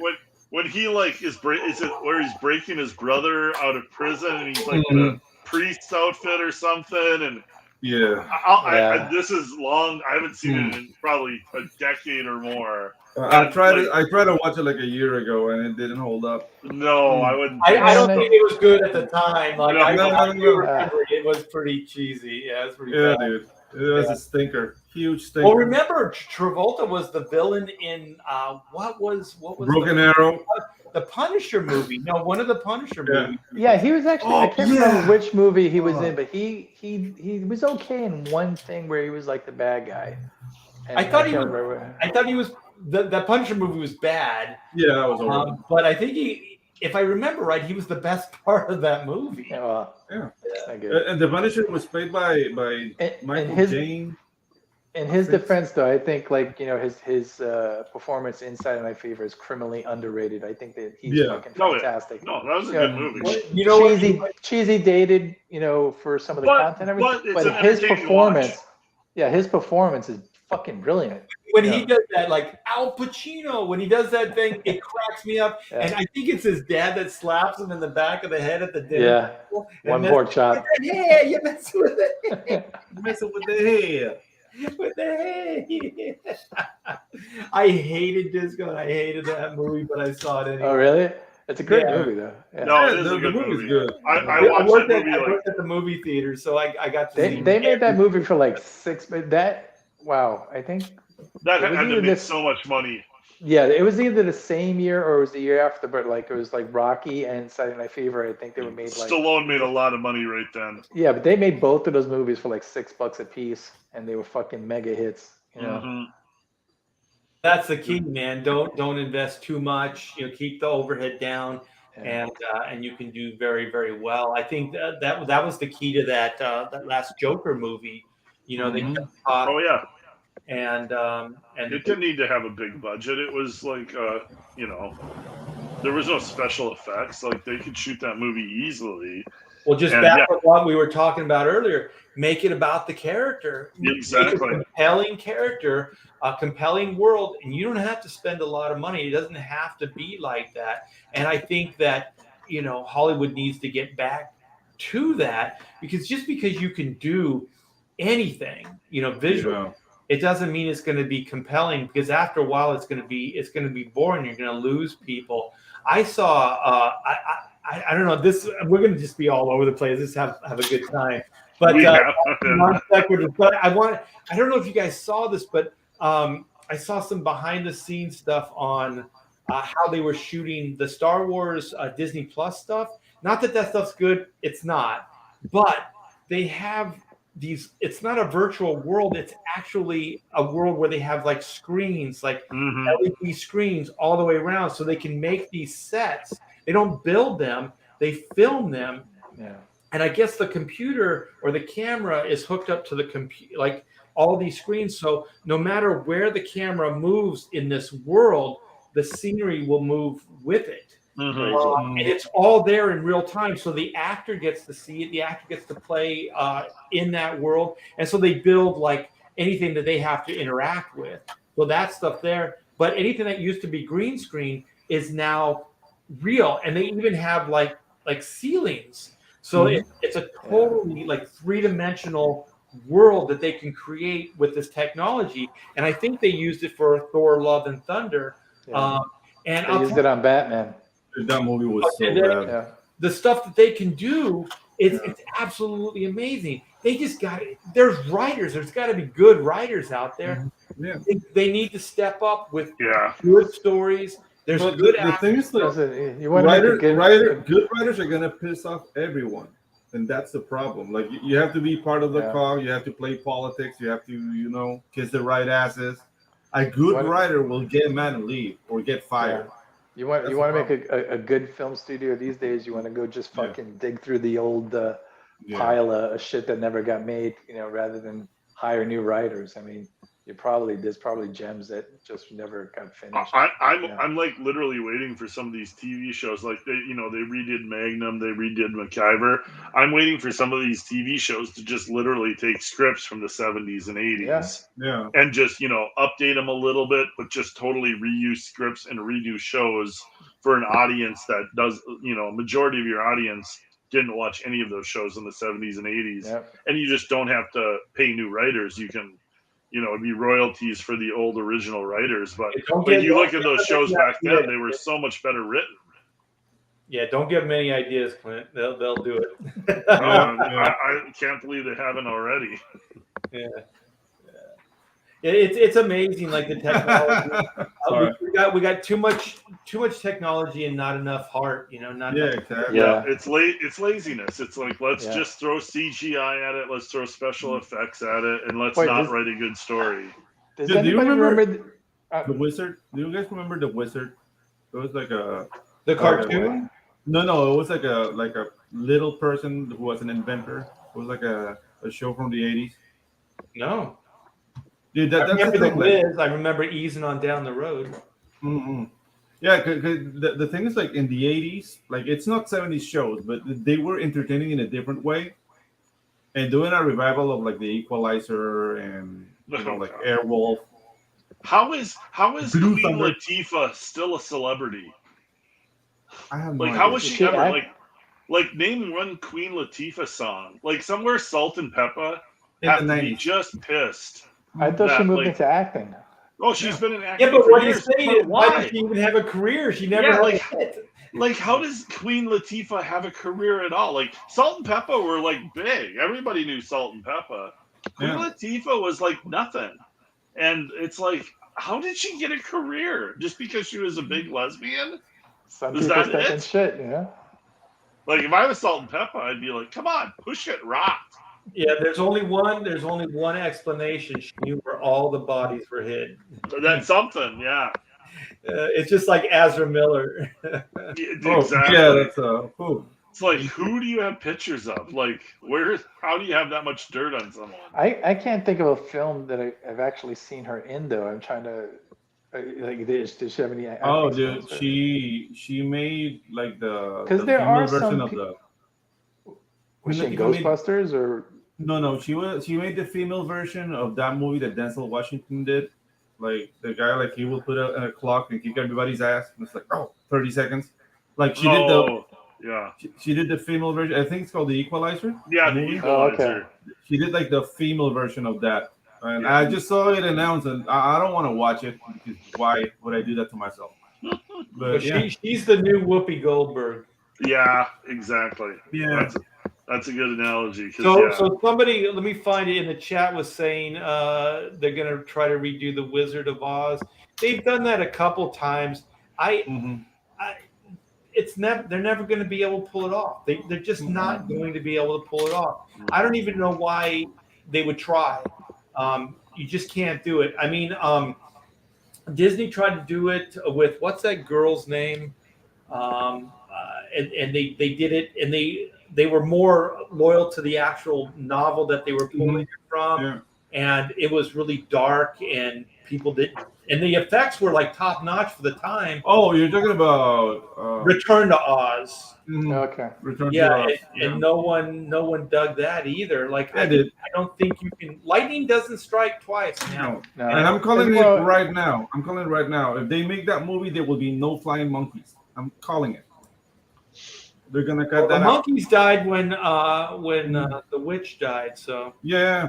No, but if they're remaking The Wiz, you need flying monkeys, or it's not. actually, gonna the work Wiz is probably the best reworking. Oh yeah. With That road. That Yeah, was dude. Michael Jackson. all Quincy Jones, though, wasn't it? Yeah. Mhm. There's some good music in there. Oh yeah, dude. Good dance moves. Black Right. Hole Dragon Slayer. Hey, I tried to watch Black Hole because when I Oh, it doesn't hold up. I watched that. That movie's almost unwatchable. That movie's Yeah. really bad. Yeah, it's bad. It doesn't hold up. And But I Dragon remember Slayer, I saw it. I know I watched Dragon Slayer when it came out, but I don't remember if it was any good or not. Oh, okay, the thing like that movie is weird because of the premise. I don't know if you all have watched it, but like the guy who's supposed to kill the dragon dies in the beginning of because he can make the trip. Like it's very very weird. It's a weird movie. The only thing I remember with the Dragon Slayer, and that was a Disney movie or something, wasn't it? Yeah, is very dark. when they were sacrificing the virgin out in front of the yeah. dragon's cage, and I was like, "That's cold, brother." No, and the thing is, like the princess found out that her name was out of the roster for sacrifices, so she took all the the little like pieces of wood where they put the names, and she put all the pieces of wood with her name. So that movie was dark. Remember, I remember clearly that she said like Elspeth. That was her name. Then she brought in Elspeth, and the kid's like, no, my daughter. Like, dude, it's the law, and I'm gonna die for the dragon. And that's when they come out like, we need the dragon slayer. I just remember that scene. It was horrific. I mean, that Yeah. girl that did the performance, she's chained to that Yeah. bike or whatever, and she's like scared out of her freaking Yeah, mind. dude. When that thing Yeah. starts coming out of the cave, I'm like, holy shit, man. Yeah, man. This That was intense. Yeah. They were smoking something at Disney, and it was a good shit. Yeah. I was Disney, going to say, is Dragon there? Slayer was Okay. Disney. You have whelps eating women, gore, etc. Mhm. Dragon Slayer was totally off. Yeah. Yeah, I don't remember it that well. Speaking of dragon movies, you remember that movie with Sean Connery as a dragon? I think Dragonheart. What's it called? Was that the one where Sean Connery did the voice of the dragon? Yeah. Oh, that was stupid, man. Yeah, That was yeah, a dumb yeah. movie, man. But that's the thing. Like, effects allowed that movie to be better. I think Dragon Slayer was limited by the effects of the time. Because you couldn't show like that it was very expensive. Now with Dragon Slayer, you have the capacity to show like a decent dragon, but the story was dumb. Well, it's just like what we're talking about. Like Hollywood could do just about anything right now, and so whenever they're faced with that, they always go the superficial. It's like we're just going to wow them with effects. And even George Lucas fell victim to his own, because he used to say, character story. The effects are there to support it, and even he kind of, he turned away. Clearly, he lost his mind with. The effects got way too involved and became. It just dominated the whole production, and we're still seeing that. His downfall began with Casper the Friendly Ghost. Remember You that actually movie? saw that? I was a kid. I was gonna say I don't know anybody who actually saw it. Yeah, wow. I do that. I don't remember shit, especially things that scar me. So yeah, I saw that in the cinema. And is that the one with Christina Ricci? Yes. Yeah. Okay. Wow. The best thing on Disney Plus I've ever seen, and I think it came out recently, was it's either 5 or 6 part documentary on industrial light and magic. And it's really good. Yeah. I mean, it's really, really good. Yeah, I mean, they get into, just creative people like us, just, talented, but not really, I don't know about you guys, but like talented, but really didn't have a direction, and then you kind of find comic books, or you find where you need to kind of steer your creative drive, and then where to excel. And that's what these guys were. They were just kind of lost souls that were creative, making their own little, backyard movies and stuff like that. And then they just found each other and just built Industrial Light and Magic. And I know George should get a lot of credit because, I mean, without financing and without vision, you don't have much. But without that talent, and those guys had vision too, because they were doing things without him. They were creating a lot of that stuff without him. And I mean, all this stuff spun off. I mean, like there wouldn't be any of that studio, any of those creative guys without George's. I mean, you can say what you want about George later on in the prequels or whatever, selling to Disney. Like George created and gave the opportunity to so many other creators just by that one movie, and it changed the world. It changed the world for all those creators that came after him. Well, that's why. I mean, because he had the vision. He had like digital editing. It's like, why are we cutting film? Let's have a digital editor. He created the environment for innovation. Like to me, one of the greatest triumphs of ILM. It's not really a good movie. It's just like attempting to incorporate CGI into storytelling. And it's a horror film called The Lawnmower Man. It's like from 88 or 89. Oh, boy. That's a stinker. Yeah, it's horrible. It's horrible. Woo. But how they were incorporating like the CG graphics, like it was not there. It was not ready. Like before that, it was strong. Absolutely. They were pushing it before it was ready to go. Exactly. Well, I was familiar with the story before it. It actually came out, and I saw that one in the theaters, and I was gonna say I saw it in the theaters with Kyle Baker. We had left the office and we just went downtown. Was that Jeff Farry or whatever? He was the mentally disabled lawnmower man. I don't guy. remember the name of the actor. It was an actor from like the early '90s that was in a bunch of stuff. Yeah. Okay. It's not important. Well, where were you going with that, Chris? I forgot.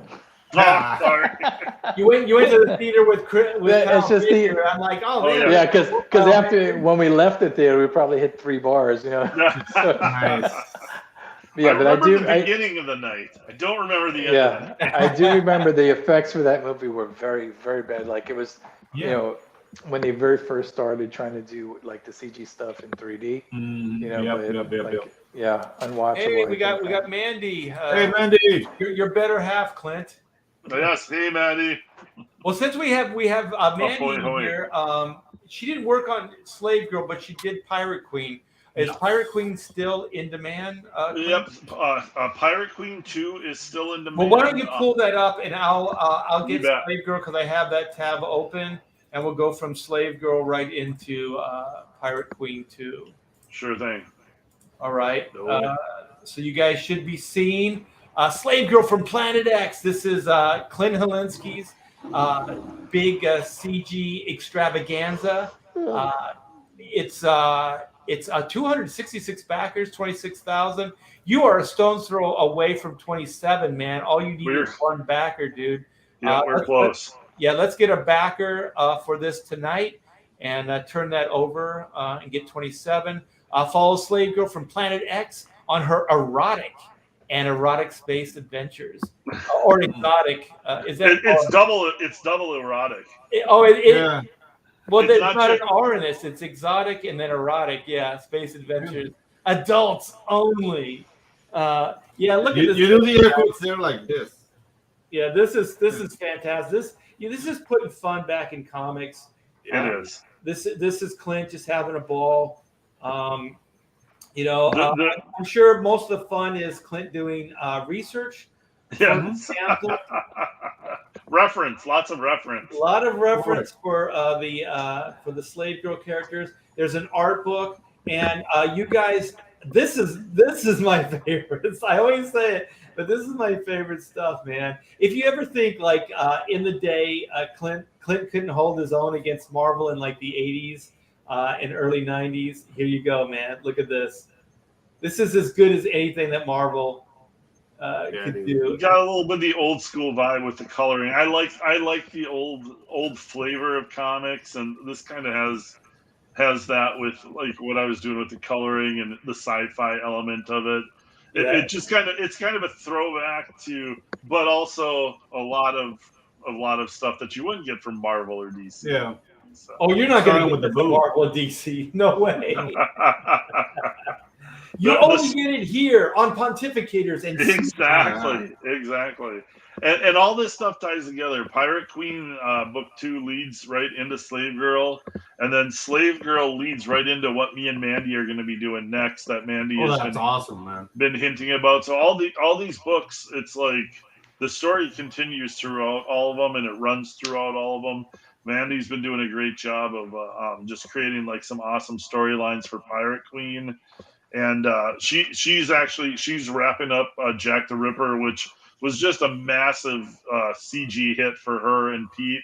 I just got my Jack the Ripper book, Vampire Hunter, and the story was awesome. And they're going to be launching Jack the Ripper Vampire Hunter book 2 really soon, and then we're delivering Pirate Queen and moving on to the next thing. So it's like you can see how this is going. Like the ball just keeps rolling.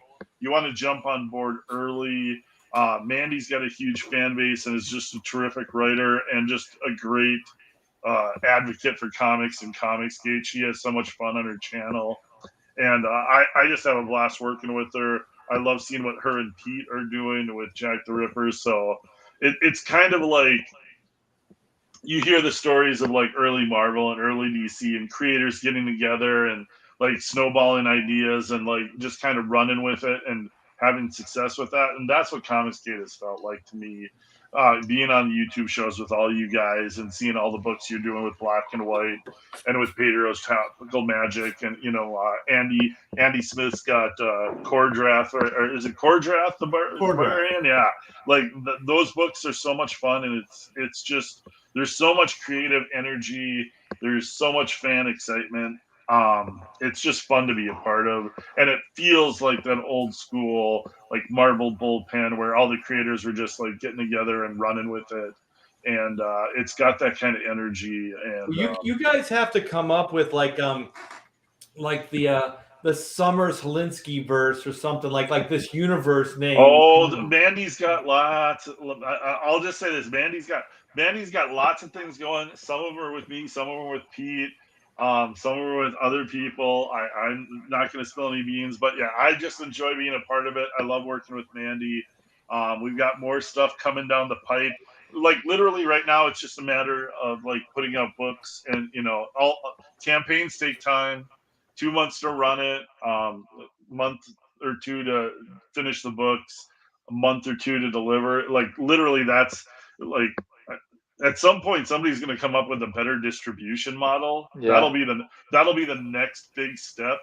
Is like level, somebody like coming up with a faster distribution model, because the excitement and the fan base is there for CG books. It's just a matter of like getting the book done and shipping them out. Yeah. And Streamlining the process. Yeah. Yep, streamlining. That'll be the next major step, I think, with CG is streamlining the getting the books to the fans faster. Yeah, but you guys definitely need a universe name like Summers Holinsky. Well, Mandy's got Stuntman Comics, and I've got Mayhem Comics, so it might be Mayhem the Stuntman or something like that, or the crossover. Like we both got our things. But when I hear Graham talking, it's like the Nolan verse. I get jealous. Like, you son of a bitch! You can call it the nipple verse. The nipple verse. The nipple verse. Yeah. Okay, Pedro, what do you got, man? You got what they got? I have the tab here. I got Tropical Magics. I'm getting news. The books are printed. They're going to be shipped for distribution. I'm working on the cards right now, so we're getting close for the backers to get their books in their hands. I'm very excited, guys. Very, very excited. And dude, this is my first book ever. I'm popping my cherry here, and awesome. I have a successful campaign. I can say it. Woo! This book is awesome. There's a variant cover.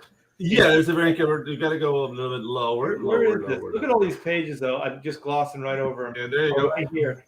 Oh, wait, art from Black and White and Chrono Mechanics fame is working with Pedro Ang? Yes, sir. Yes, sir.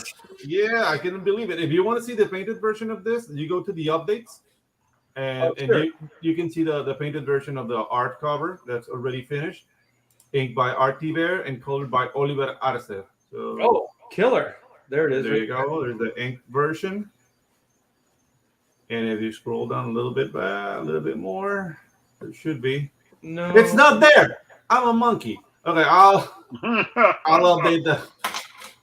I have to put that up. It's fully lettered, but there isn't.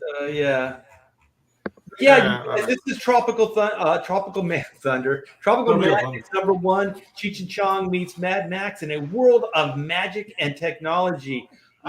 This is Pedro Ang's first big campaign. His first comic actually is I like to say is Black and White High Octane. You don't have to say it because it's the truth. It's like the first comic I ever finished was Black and White High Octane. Art gave me the opportunity, and I gave my all. I'm very happy with the results. I hope Art is happy too, and I sincerely hope people who read it will enjoy it. The book is great. Thank you so much. It looks amazing. And you guys, Tropical Magics, the link is in the description as well. And so is Slave Girl. The link is there. And Chris, man, you gotta give me the links. I didn't see it in. Well, because of the we got lawyers involved with the Batman thing finally. So we took all our stuff down.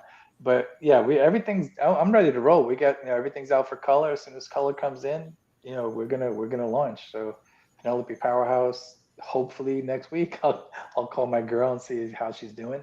But we're just she's got the last 4 pages to color or something. And so how does the Batman lawsuit affect the launch? They just asked me it's a separate entity. It has nothing to do with that. But they asked me to purge all this, all the stuff that was going on. And so while I was there, you had a pre-launch, right? You had a pre-launch page for it? No, we had.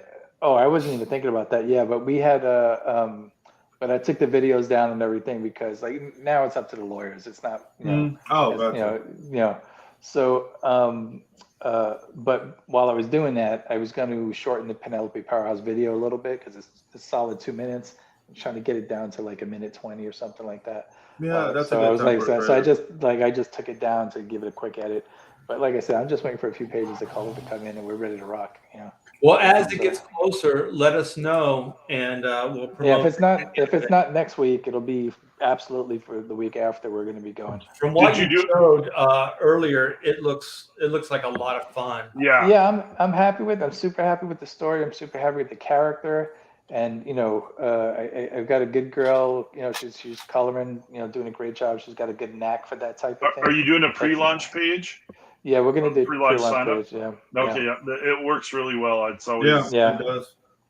Yeah, we'll promote the heck out of it, Chris. And like I said, it looks great. And I think we showed it off on one of the Pontificators. Yeah. I took it down because I wanted to shorten it a little bit. I thought it runs a little long. That won't affect anything. Us having it on. It'll go back up. As soon as we're like I said, as soon as it, because once she brings the color pages back in, because I'm doing my own lettering. So that'll, but it's, 10 it looked really fun. Or something. Is it a one and done? Is it a one and done? Yeah, it's a one shot. It's a 50-page graphic novel. So that'll be. That's cool. You learn from all of our mistakes because when we first launched CG, we were thinking that we were going to be able to put out ongoing type of adventures. No. And the reality of it just doesn't really work. So for me, once I get black and white, 2 Man versus Machine, that's like part of the origin saga. Once that comes out and it's done, or it's done and it comes out, then it's going to be just like one and dones. And they're probably going to be pretty hefty books because I can't see me getting one adventure in like even a 70-page book. So I think they're probably going to be close to 100-page books moving forward. How many pages is Penelope? It's going to be 50 or 52, something like that. 52 of story, and but I because when we when we had the issues that I can't talk about because I can always say it in Spanish. My investor is all I'm going to say. I inherited back half of the thing, so I've got like a good, fully developed I got a dozen things to sit on. So all my things are going to be a one and done. They'll probably be connected, but they're going to be a one and done just to get all the properties. Yeah, that's what I'm going to do moving forward. Even though that's the same IPs, like I'm going to do more black and white stories, more chrono mechanic stories, but they're going to be self-contained. Moving forward, I just have to figure out how much content I can get into these books. Like I'm pretty sure, chrono mechanics I could do in probably, like maybe 50 pages, 48, 50 pages, or whatever the format is.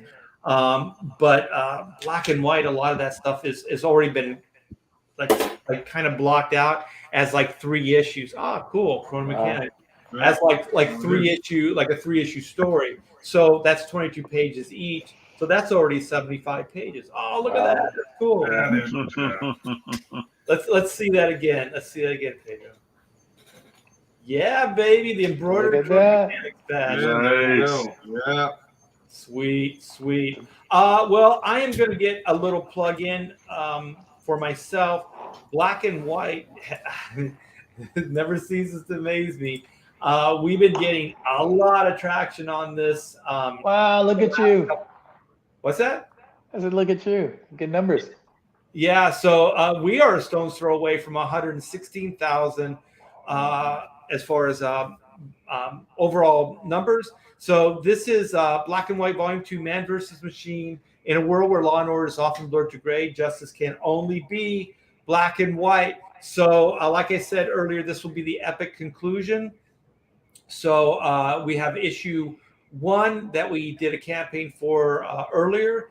And so now we're following it up with Man versus Machine. So we also have that issue 1. Let me find it. This is the first issue completely sold out. So this is a second printing with a brand new cover. So you can get the full story here, 1 and 2 in this campaign. This is Pedro Eng's high octane adventure that he did with Von Klaus. And this thing is a lot of fun, And then we have variants by Joe Bennett. We got the Kenneth Roquefort variant. And also we have all kinds of T-shirts. We have the Inco tee. We have the black and white wraparound tee. We have the layouts. We have original artwork here in form of layouts. And let me see if I can find it. We have the Keshi figures. So we put up a tier and we completely sold out of the first tier at this lower price. So you guys hurry up. We have, what is that, 16 more in this tier. And once these are sold out, it's going to go back to the regular price. And I have to talk to Eric Huffles about this, but they may not be in black and white. So these might be the collectibles. These might be the only ones in black and white. So yeah, I'm going to talk to him about that. And also, I wanted to show off. Some of the stuff I'm working on. So I'm going to show that off real quick as well, if you guys don't mind. I think this book is coming out really good. I'm really proud of it. And this is, I just finished. Well, I still have a couple things to add to this, but this is, these are kind of layout breakdowns. So what I'm doing is I'm taking my layouts that are a lot rougher. Like you can see that last panel, it's still kind of in more of a rough layout form. And then you can see the other panels, how they're kind of becoming more detail oriented. So I'm doing a lot of work in this phase. And so the idea is either I'm going to blue line these and then tweak the pencils wherever I need to, and then just ink it up. So we're 45 pages into the 68-page story. So we still have 20-something pages left. And yeah, I'm really, really happy with the way this thing's coming out. Here's the page right after it. So we get to see. I use, like, sometimes I'll use photographs as holding spots, and then I'll kind of draw over them, digitally. And so, yeah, I think this is coming along really cool. Looks awesome. Fantastic. Yeah, it does. Yeah, I'm really happy with it. So the link is in the description as well for Black and White, Man versus Machine. So all these books are still in demand. Well, the three of us are in demand. Chris is going to be launching his book very soon, so stay tuned.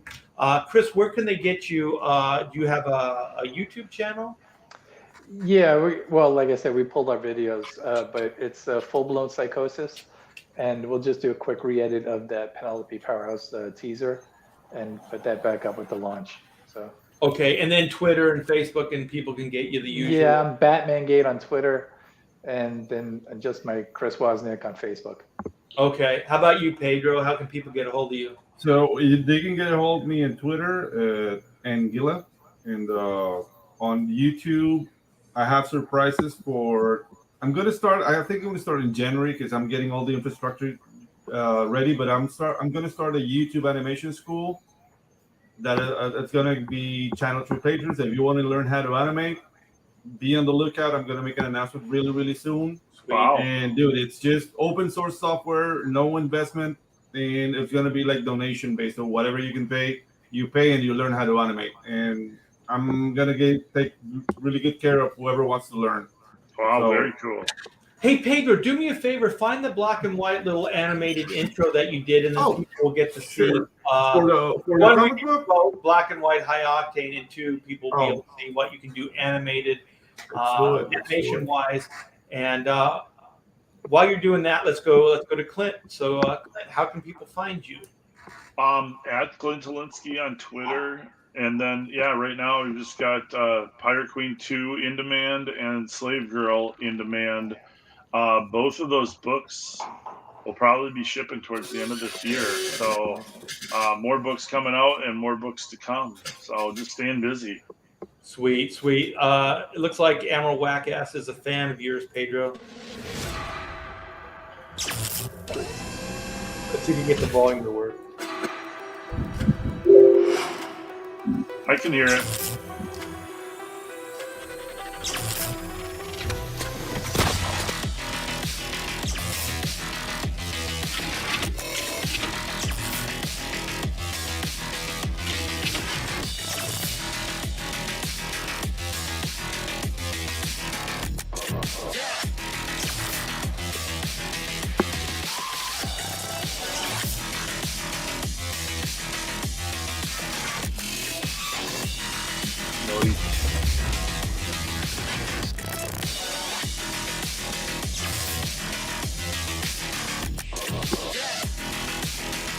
So good. That is so good, man.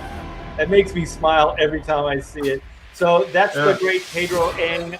That's what you're going to be. That's what he'll be teaching you how to do on his channel. So look forward to that. Look forward to Penelope Powerhouse. I can never say Penelope Powerhouse. You Yeah. say Penelope. Yeah. Okay. Penelope Powerhouse. I can never say that. It's an Adult Swim type thing, though. It's adult humor. Dude, So I love the concept, man. Yeah. The concept is killer. All right, you guys. Well, thank you so much for hanging out with us for the last 2 hours. Thanks for the super chat. We did miss you, Bob. Comic Book Bob. Bob is probably Sasquatch. Bob and Todd. He's knee deep in Sasquatch poop. He's pissing in a bottle right now. Pissing in a bottle, running from Sasquatch. Takes on his hairy ass. Yeah, and Todd Mulrooney has no excuse. So, Todd, you're dead to me. I'm just kidding. I always got to zing Todd. All right, you guys, this has been a blast. I hope everybody had a good time. And we will see you next Wednesday, 8 Eastern Standard Time for another Pontificator. So take care, everybody. Take care.